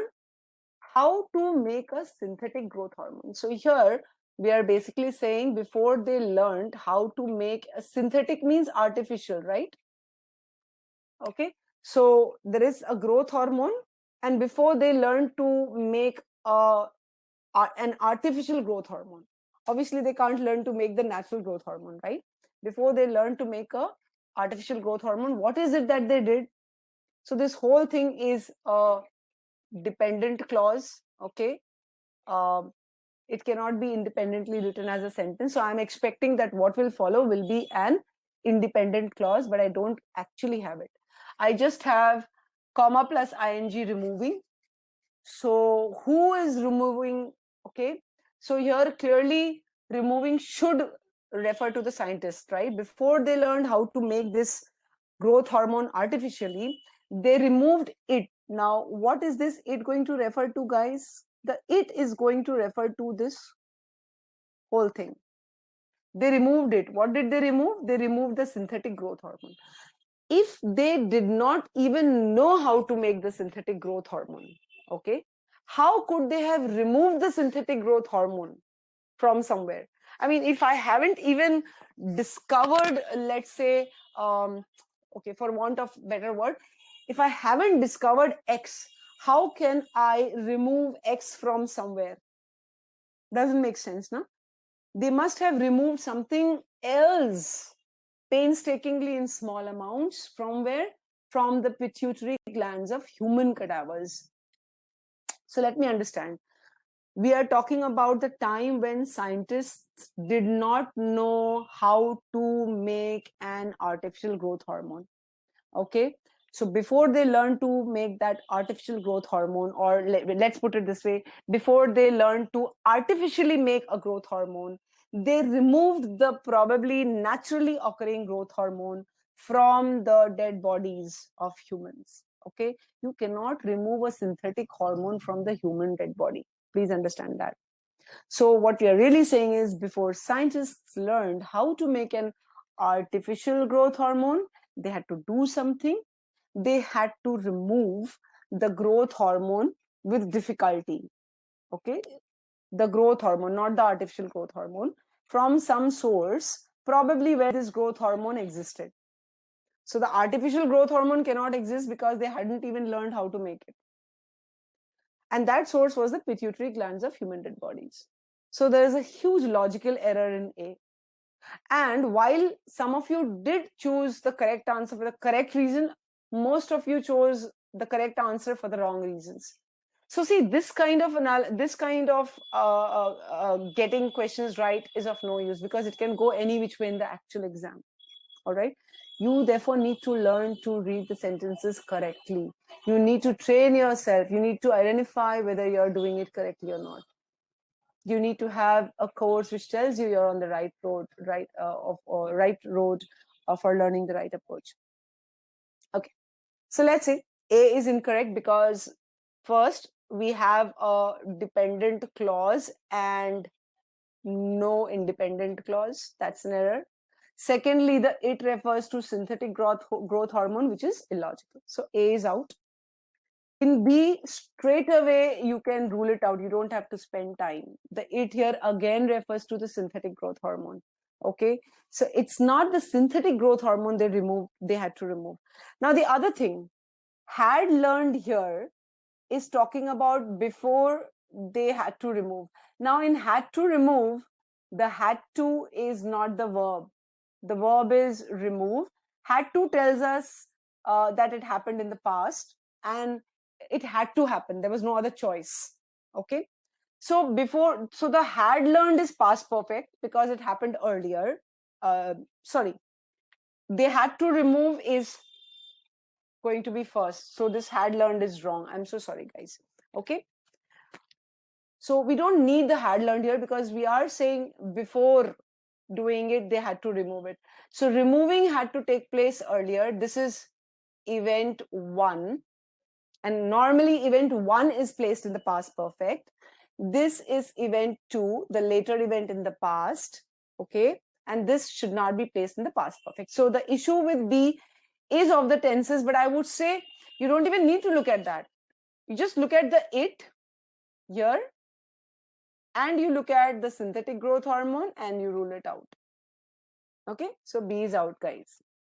Now C and D was the contention. C is the correct answer because here, remember, you are saying how to synthesize. So synthesize, you can ask yourself, okay, synthesizing something, what does it mean? It means making something in a synthetic manner. All right. So before they learned how to artificially, we are basically saying artificially make the growth hormone. The growth hormone, that is a natural one, had to be painstakingly removed from the human cadaver. So here the word before puts the sequence right. Okay.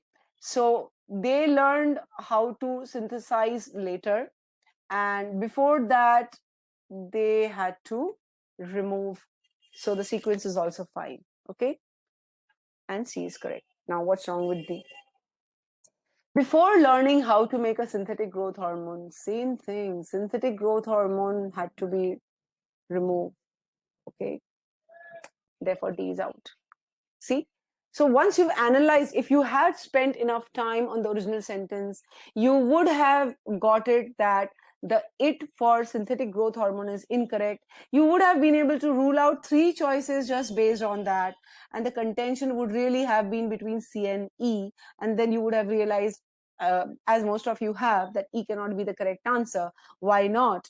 Before learning how to synthesize the growth hormone, so it refers to growth hormone itself here, which is not the problem. But the problem is, if I say before learning, this whole thing applies to whom? Growth hormone. So it's like saying, who was learning how to synthesize the growth hormone? The growth hormone. And that is ridiculous. Guys, clear? Absolutely, Vartika. Most 700 and plus level questions will be logic drawn. Clear? So I hope my explanation would have cleared all your doubts. Some of you, good work. I think Saif, Atul, and some others, Anubhav. So some of you have done a real good job here. Wonderful. Good. Sorry if I have missed your name, all right? It's not intentional, but I'm really raring to go with the rest of the session, guys. Just a small announcement. So we're starting a crash course tomorrow, all right? This crash course, let me just quickly give you the features of this crash course for those of you who are interested in it. These will be live sessions conducted by our top expert, verbal expert, Shreyash, and of course, the quant experts, all right? And the crash course usually, continue, this crash course that we're launching tomorrow would continue till 31st of July. Okay, so from 15th of May to 31st of July, 2.5 months, but you would get access to the online course for 4 months. Okay, there would be about 25 sessions divided between verbal and quant. Okay, and each of the sessions will be conducted over Saturday and Sunday, 7 p.m. IST on Saturday and 7 p.m. IST on Sunday. This is how it will go on for the next 2.5 months starting tomorrow. So if you are interested, let me quickly just share the link with you. Yeah, that's the link to the crash course menu. You can go and check out there. So Hari, the meaning of the original sentence is basically that before the scientists learned to make the growth hormone in an artificial manner, they first had to explore the naturally growing growth hormone, and that they can only get it from the human body. So human cadavers refers to human dead bodies. So from human dead bodies, the scientists, they remove the naturally occurring growth hormone, and then they learn to make the artificial growth hormone. Mayur, the planned duration is about 10:30, but usually like we extend it by another 15-20 minutes. All right, if there are students who are interested in solving questions, why not? Okay, so I hope all that is clear. So Surbhi, D is wrong because you're saying the scientists remove the synthetic growth hormone from the human body. They did not remove the synthetic growth hormone from the human body. They just removed the growth hormone from the human body. They later on learned to make it synthetically. Okay, Dipali, I'll keep that in mind. Thank you. So Aditya, I think the recordings are available. In any case, I can definitely share the PDF. I'll share the PDF of this session with you at the end of the session. Okay. All right. So that's the crash course, guys. If you're interested in tomorrow, the crash course, which is starting tomorrow, you have the time to register before tomorrow, 7 p.m. IST and 1:30 p.m. GMT. We will also be starting another crash course in the month of June. All right. So that we kind of successively keep launching crash courses. All right. So these crash courses, you have access to the tutors directly. These are live sessions. You can kind of put forward your doubts directly to the The focus is always on the application of the concepts that you're learning online. Okay. All right. Let me bring up the next question. Here it is. Go ahead. You're welcome, Hari.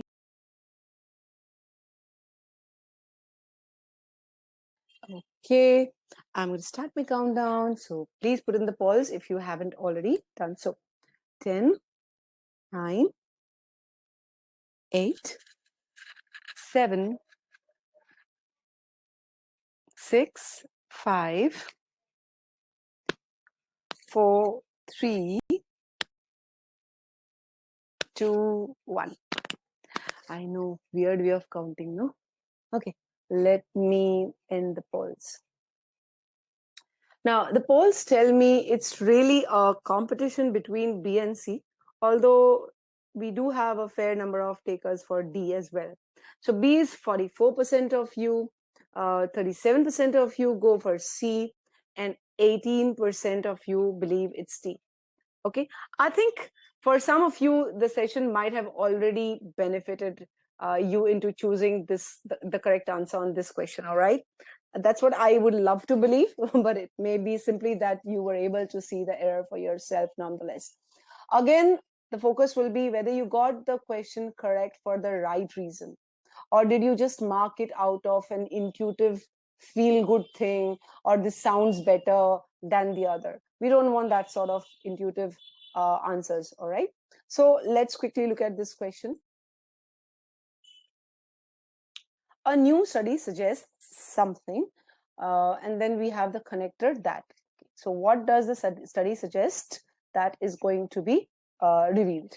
Okay, the conversational pace of everyday life. Now, if you look at this long thing, the noun, the subject part would be only this word, the pace. Conversational is an adjective for pace. Of everyday life is a prepositional phrase again for pace. All right.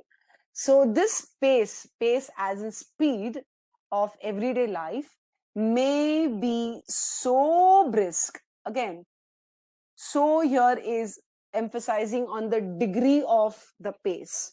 And we know that usually we use so something with that, you know, that's what comes to your mind when you read this phrase.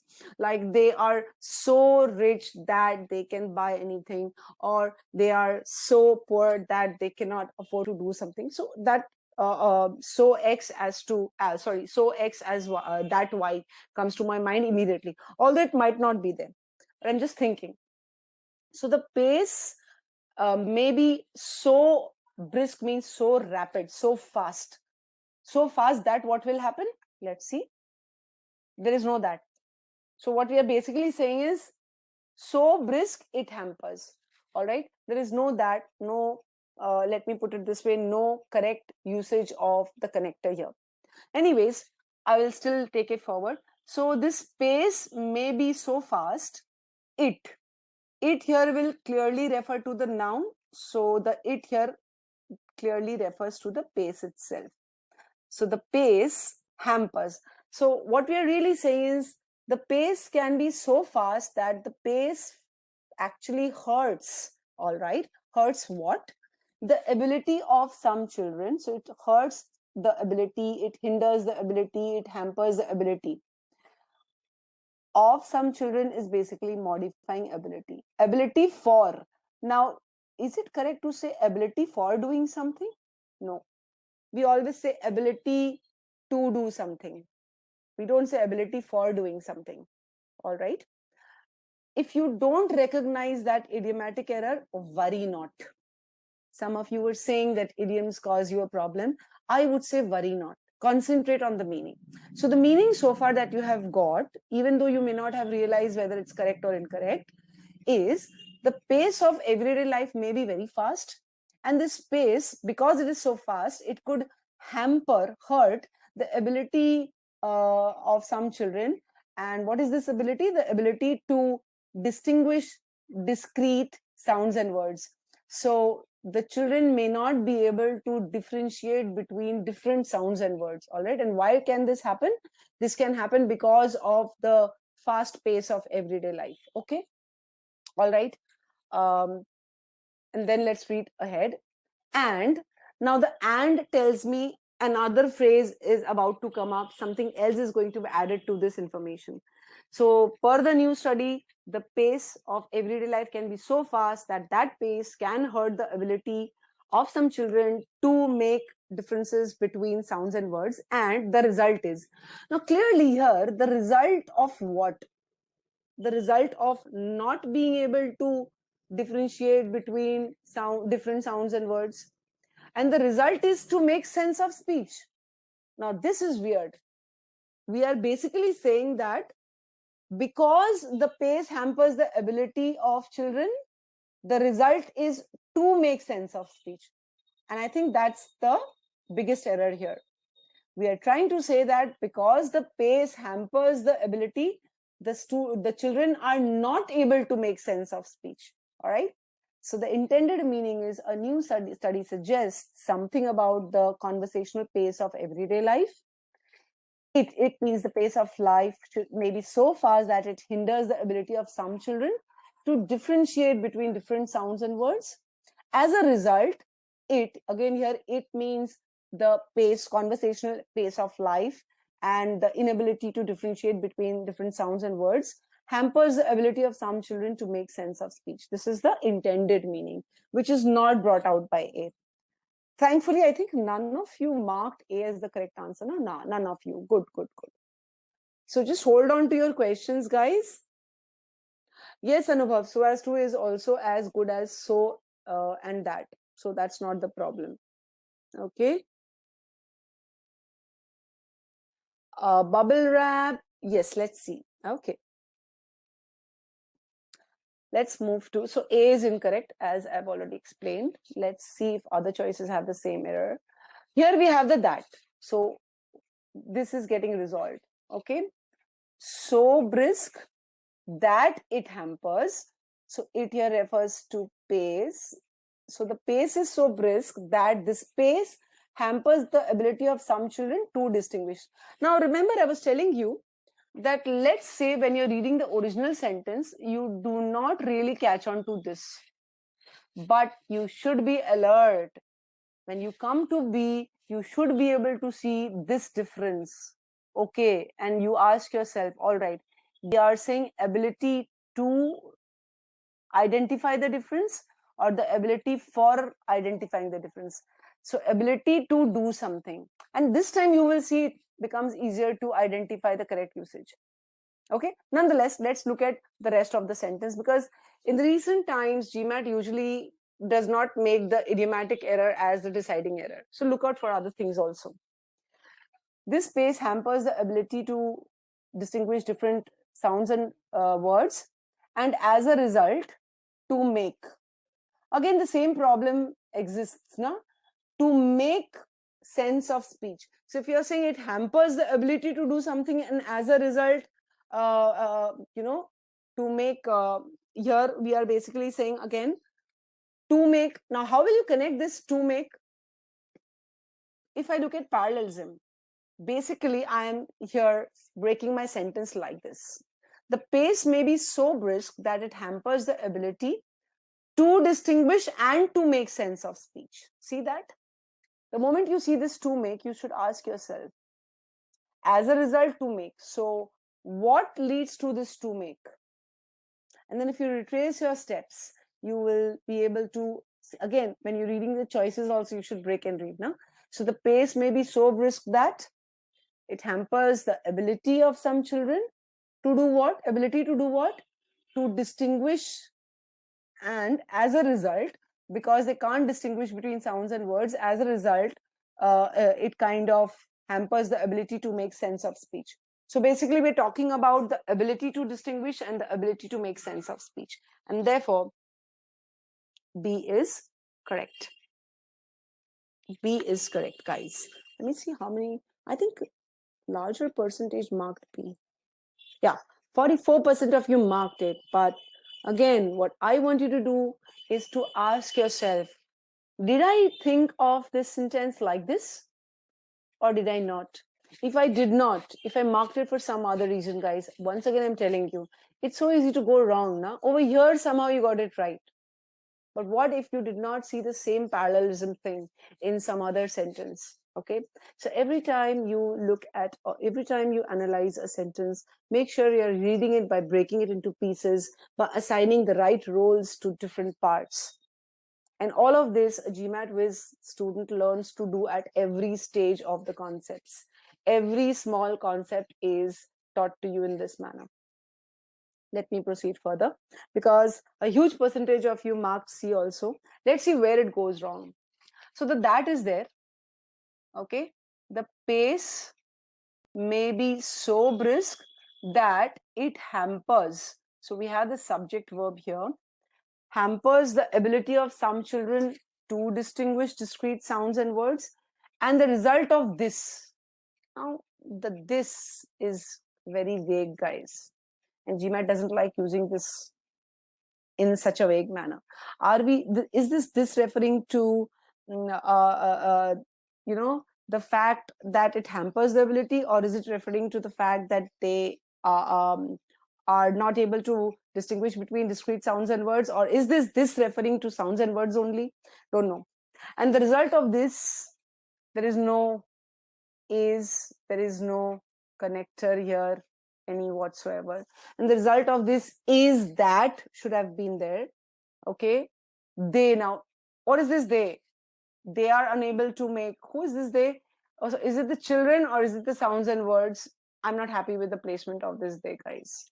Okay, they are unable to make ideally should refer to children. All right, but there should have been a connector between the result is that the children are unable to make a sense of speech. Okay, so please understand this sentence, though it looks correct on the surface of it, has some ambiguities here, has some vague references. Okay, so you're saying that the pace hampers the ability, and the result of this, so whether the this is referring to which noun we don't know, and the result of this, is it the result of the whole process? In that case, I can't use this because this is a pronoun. So the result of, and the result is that the children are unable to make sense of the speech. Had that been there, it would still have been correct. But the way it is, C is wrong. Okay. The result of this, they are. So the result of this, they are, there has to be a connector between these two parts. The result of this is basically a simple phrase. All right. And then you have they are unable to make. So how do we connect this, the result of this and they are unable to make? The connector is missing. The connection is missing. D, it hampers. So that is also there. We are basically saying the pace of everyday life hampers the ability of some children to distinguish discrete sounds and words. And results. Results is a verb. So if you ask yourself, what results? What is the subject here, guys? It. It is the subject for hampers, and it is the subject for results. So the pace of everyday life results in not making sense of speech? Not at all. Did anyone choose D? 18% of you chose D, guys. Time to realize that you're not connecting the different parts of the sentence properly. And I think some of you were saying that you cannot afford to give so much of time here and there. The point is, time has to be maintained, yes, but learn the approach. Timing will fall in place, and the timing does fall in place. Okay, it's not just empty, conclusions that I'm drawing. I've seen this happen. Okay, let's look at E. Now here the idiom that is being used is the pace may be so brisk as to. So again, for those of you who don't know, so brisk means X is 1, so X as to Y. So brisk as to hamper. Nothing wrong with this, except that we again have ability for, which is incorrect. And you have a comma plus ing. resulting in being unable to make. So this resulting is a verbal, and it should be modifying the nearest verb. So nearest verb is hamper here. This is the verb. And what is the subject of hamper? Pace. So you're basically saying the pace is so brisk that the pace hampers the ability of some children, comma, resulting in. Now here resulting in would be the pace is resulting in being unable to make something. When you modify the entire clause with a comma plus ing, the comma plus ing should also make sense with the subject of the clause. It doesn't. Here it seems to say the pace is resulting in being unable to make something. So he is also out. Okay, now let me just look at some of the queries. I was not able to really look at them.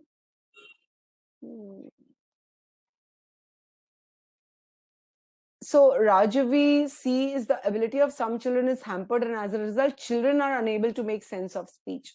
That's fair enough, but there was no connector between as a result, the result of this, and then you suddenly have they are unable.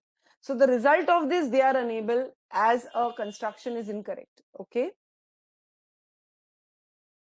Anubhav, B. Okay, Anubhav, let me go back to B quickly. Look at how I have broken the sentence. So the pace may be so brisk that it means the pace hampers. The speed hampers the ability of some children. And what is this ability? The ability is not two different abilities as such, but the ability is like one ability leading to another disability. So what is hampered? The ability to distinguish different sounds and words. And as a result of this inability to distinguish between different sounds and words, the other inability is to make sense of speech. All right. So the pace may be so brisk that it hampers the ability to distinguish, and as a result, to make sense of speech. Okay.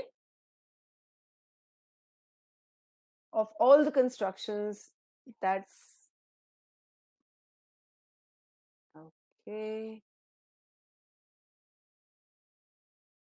So yes, Uthayan, that was the case for one of the other choices.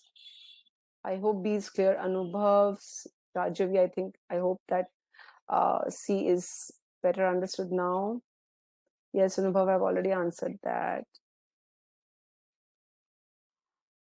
So Ayush, total time required to go through the verbal packs. I mean, the timing is mentioned on the, I think the course, but I don't remember the exact number of hours. All right. And of course, you shouldn't like just look at the total time required. Don't generalize it.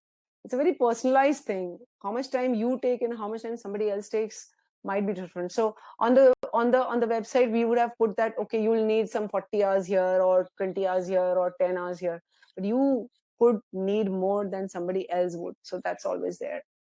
Okay.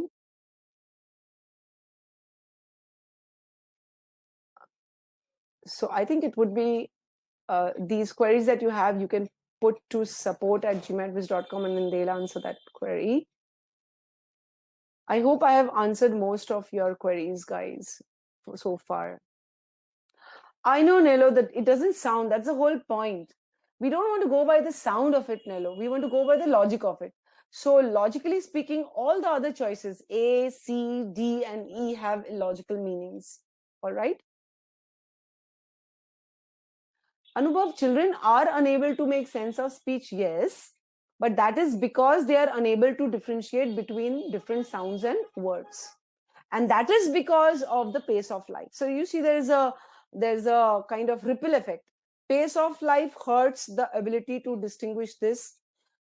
The inability to distinguish something hurts the ability to make sense of speech. That's how.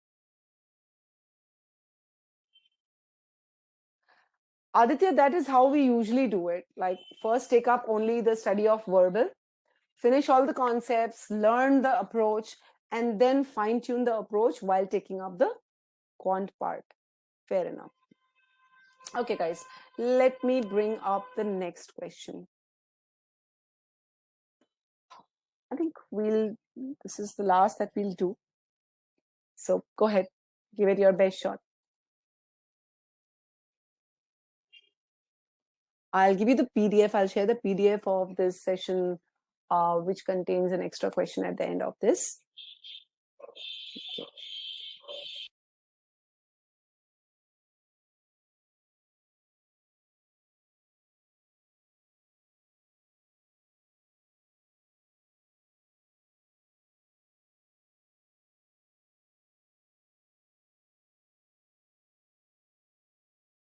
3, 2, and 1. Okay, I'm going to end the poll, and I'm actually very happy. I'll tell you guys why. Just give me a moment, but I'm going to end the poll. I think the polls are still moving, so let me give it a couple of seconds. All right. Okay, guys. So here, okay, I'm just still waiting, holding on to, because I think some of you have still not been able to decide what you want to go with. Come on, guys. So this kind of hesitation where you are still kind of confused between two choices, and the polls are still moving and moving and moving, means that you haven't really got the right reason for eliminating something.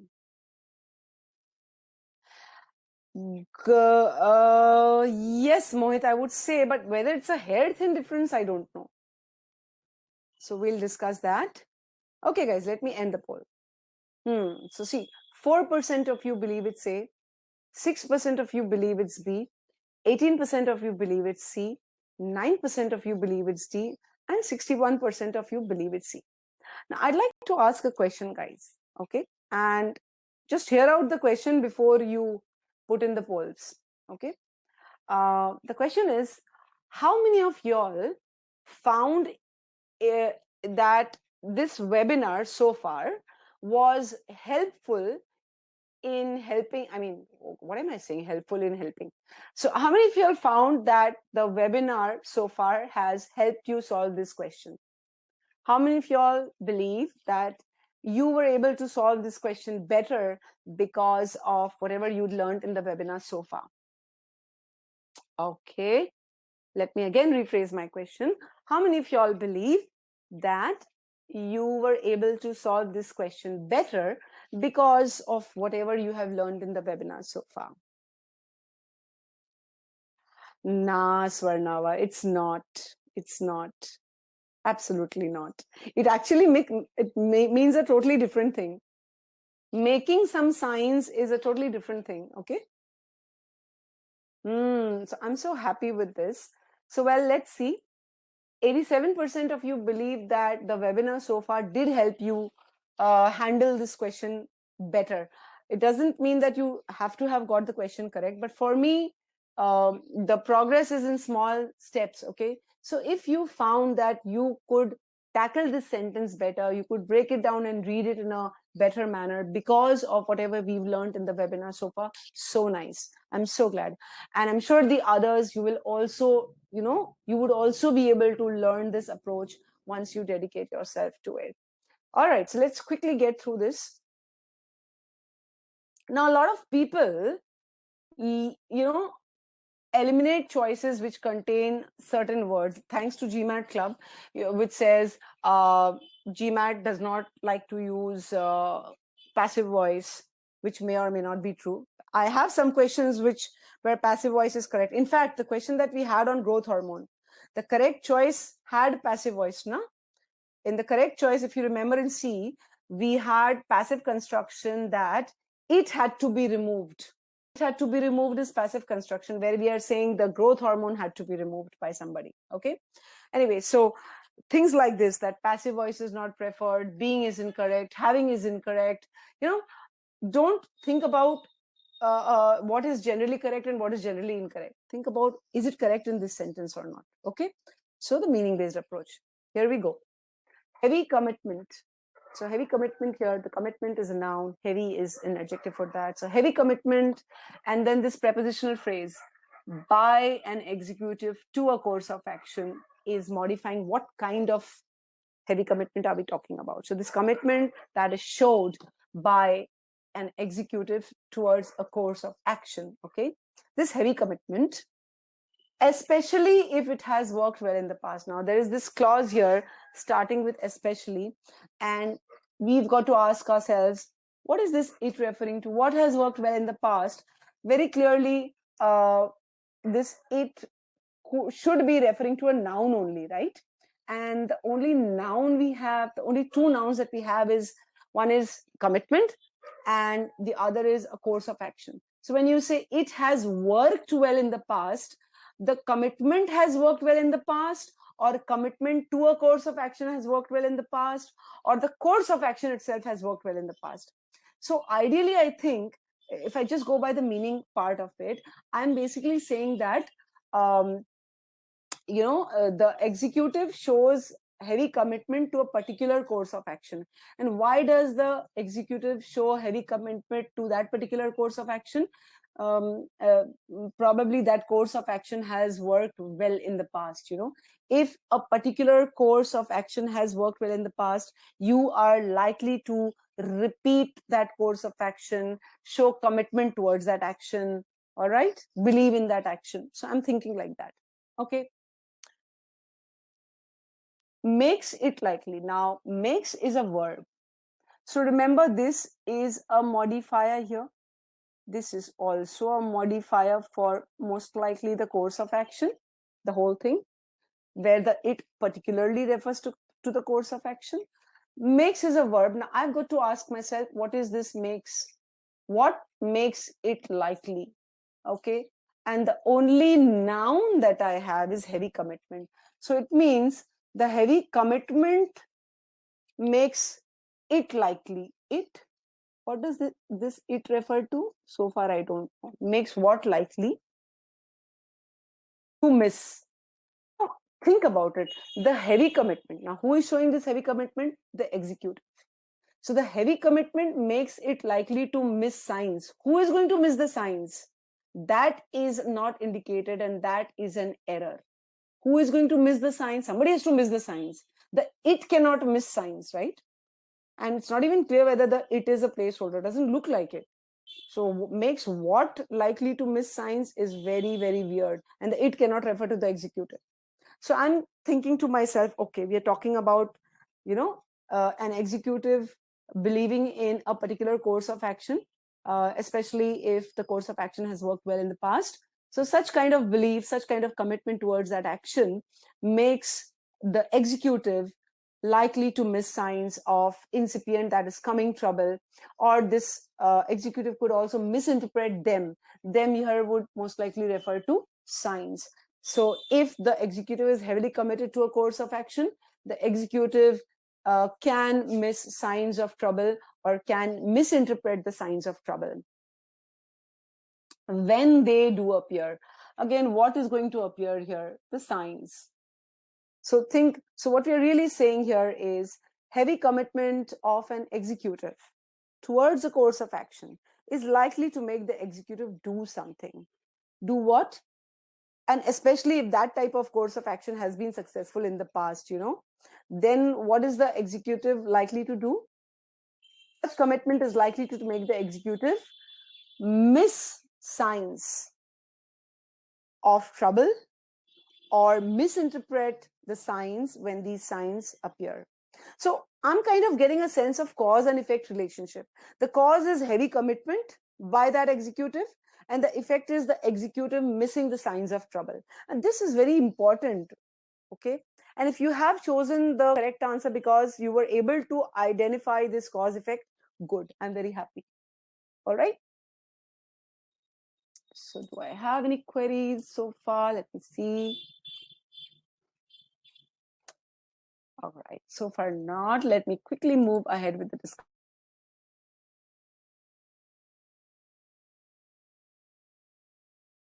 Makes it likely to miss signs is absolutely not.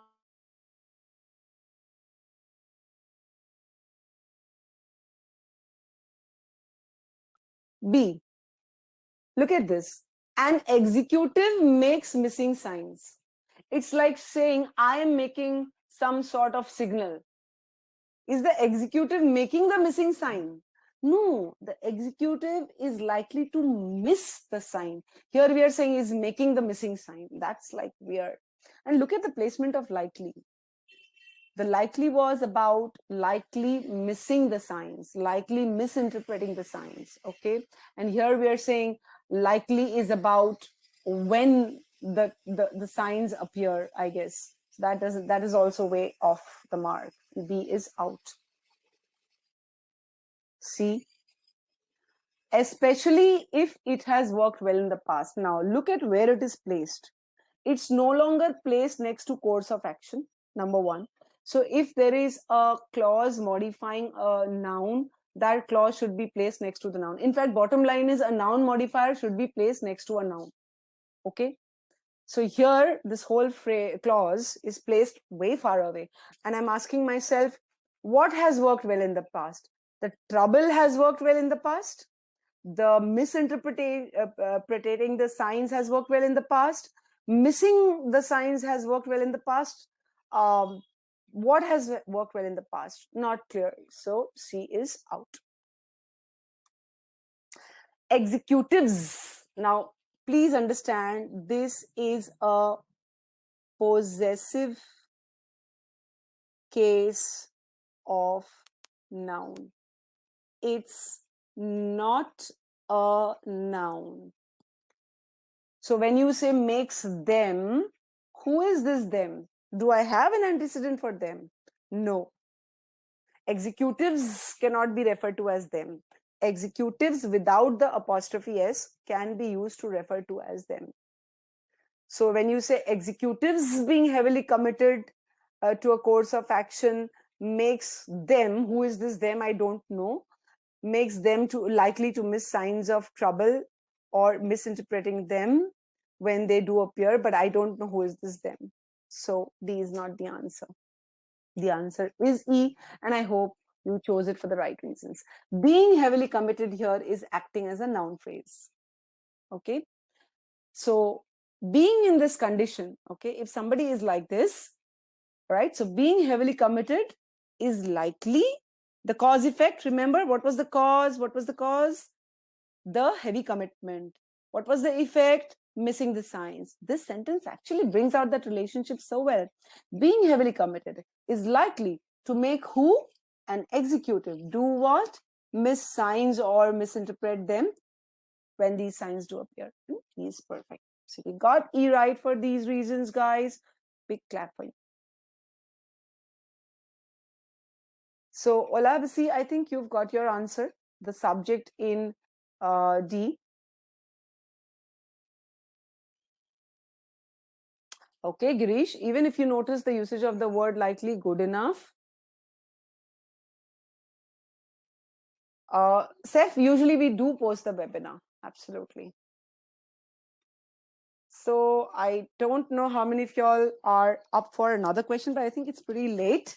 And that question I'm just going to share with you in the PDF. All right. So in the meantime, you can ask your questions about anything, about the crash course, about our course, any of these things. And there's another thing I would love to hear from you. I've got a lot of encouragement today from your, responses. So I would love to hear some feedback from you about today's session, how you liked it, did it help, was it informative, or anything, any feedback that you can give, you think that could help us improve on this. So, and there's a small rating that I'd like you to do. So, and let me start sharing the PDF in the meanwhile with you. Just give me a moment. And in the meantime, please post your queries if you have any.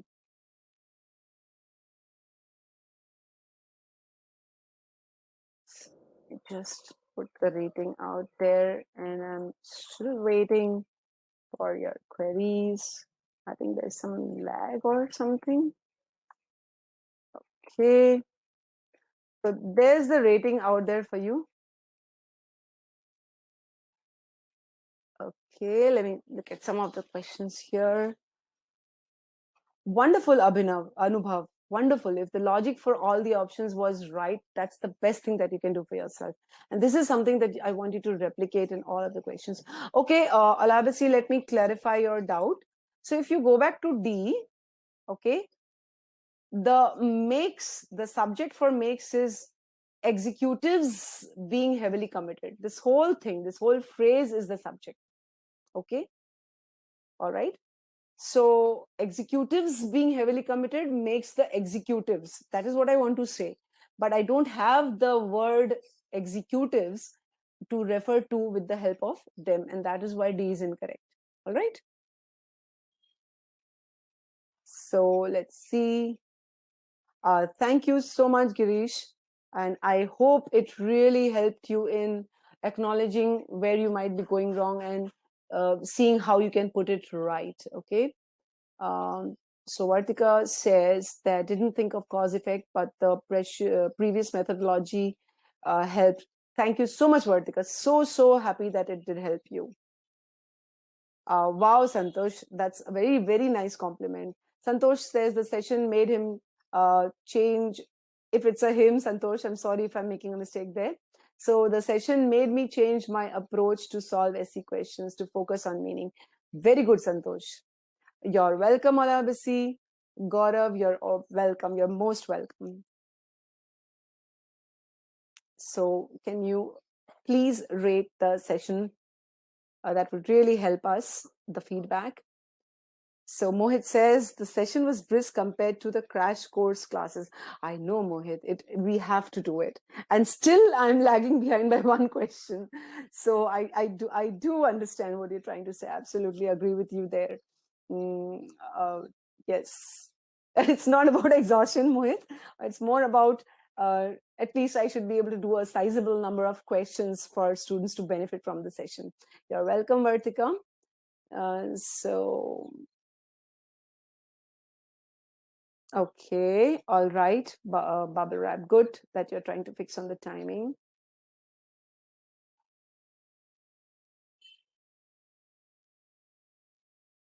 Okay.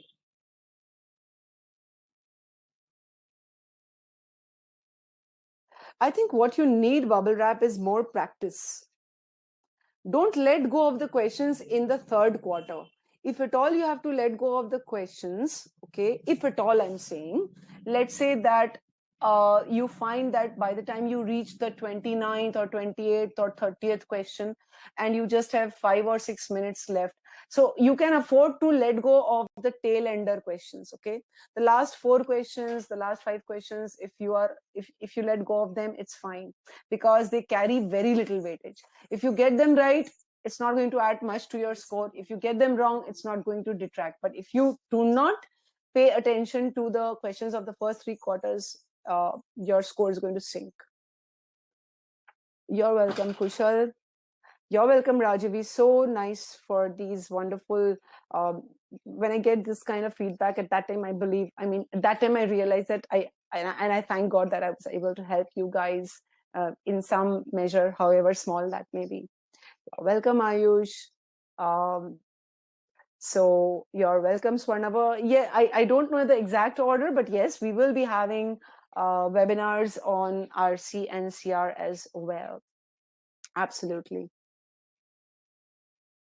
But Anubhav says I faltered when I tried to do with some time constraint. So Anubhav, think about it like this: that first, just try to make sure that this approach becomes intuitive for you. Okay, then you you look at your timing. See, it's like this: suppose you're learning a new skill. Now you can't keep looking at your watch when you're learning the skill. You can't keep looking at your watch when you're mastering the skill, but you can then train to look at your watch when you have mastered the skill and then you're trying to fit it in a mold, right? Yes, Rajavi. The strategy is to first identify the intended meaning, look and then look for the errors. So the error could be the sentence construction, the structure. The error could be the meaning, the concepts. All right. Okay. So once again, guys, let me remind you, we are starting a crash course tomorrow And if you don't want to join the crash course, which is starting tomorrow, you want to take some time, we are going to start a crash course in June as well. All right. And each of these crash courses will last for about 2.5 months, although you will have a 4-month access to the overall course. All right.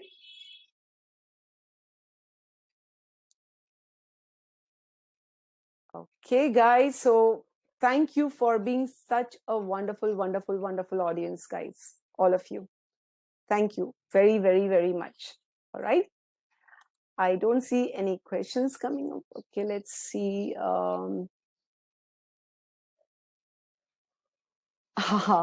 So bubble wrap, you could try some other time when you believe you're in a better frame of mind. Swapnil says, love the way you explain the concept and how to apply. Thank you so much, Swapnil. Very, very, a very warm thank you for that. Oh, yes, I haven't shared the PDF. Oh, my bad, guys.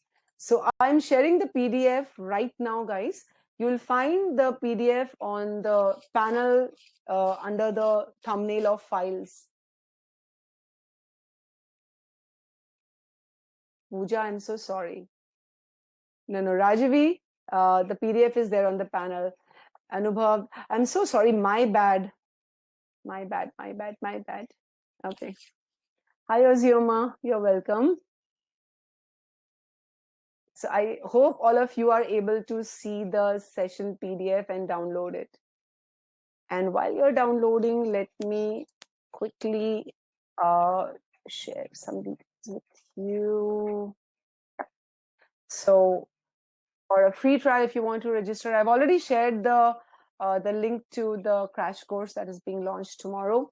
And you can log on to gmatviz.com to register for a free trial of the course, the free trial version of the course. You can write to us for any other queries that you can think of later on to support@gmatviz.com, and you can connect with our co-founder Piyush on that number for any other queries related to the course.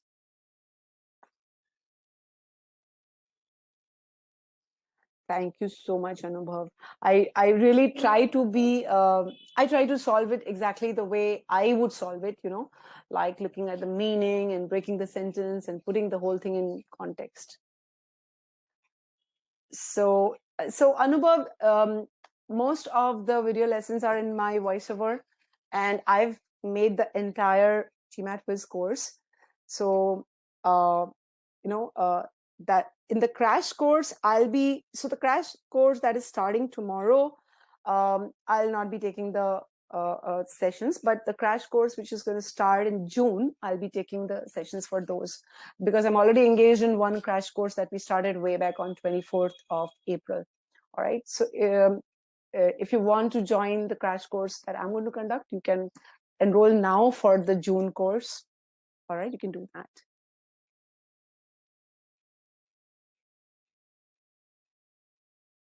So I didn't get your question, Kozdor. Is the crash course going to be different from those who are already enrolled? Well, the crash course definitely we would be discussing OG questions out there, which we don't do directly in the course, right? So the course concepts will be same for everybody. But the crash course is where you get to interact with the mentor directly, and some new questions are solved. We tell you, it's almost like, imagine the same session as today being taken in the crash course, only the agenda will be different. Today we randomly discussed questions, so that is not how it will be carried on in the crash course. In the crash course, for example, one session will be dedicated to solving questions on subject, verb, and noun pronoun concepts. So different questions, OG questions, different types, where different issues will be taken up by us. Okay. You're welcome, Anubhav. I'll look forward to it. So Ritvik, look at the panel on the left-hand side of the chat box, and you'll see there is a small icon for files. So if you click on files, you will see a session PDF is being shared with you. Just click on the download thing and you can download the PDF.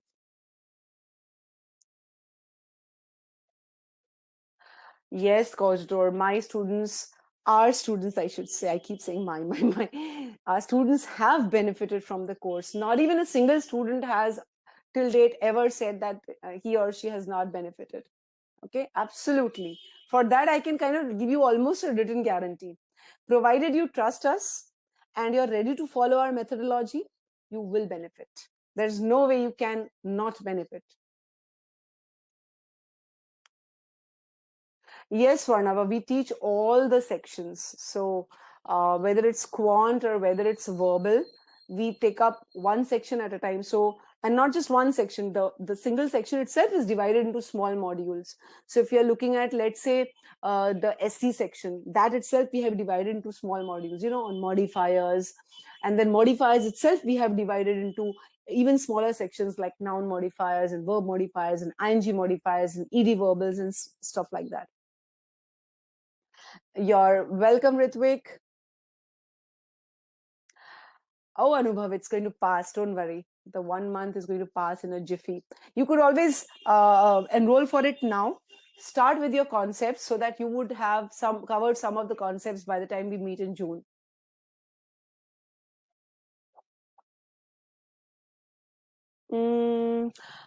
If you're planning to take at the end of July, I think yes, because we'll most probably, try to launch it in the beginning of the June, first week of June. So if you're planning to take the exam at the end of July, it will. But I think you should, in that case, you should take up the online course now.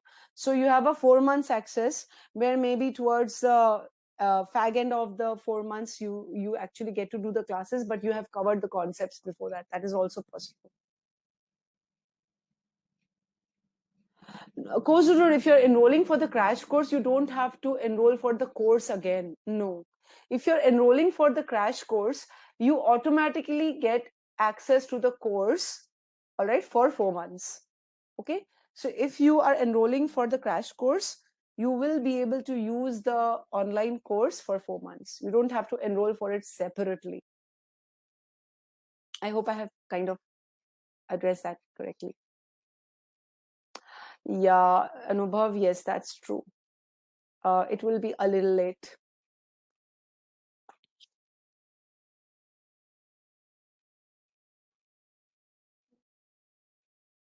So if you're already enrolled, then you would already have, I mean, if you want to enroll for the crash course, what you can do is connect with Piyush on that WhatsApp number and tell him that you're already enrolled in the online course, but you would also like to take up the crash course. So I think he'll tell you how that can be worked out. All right.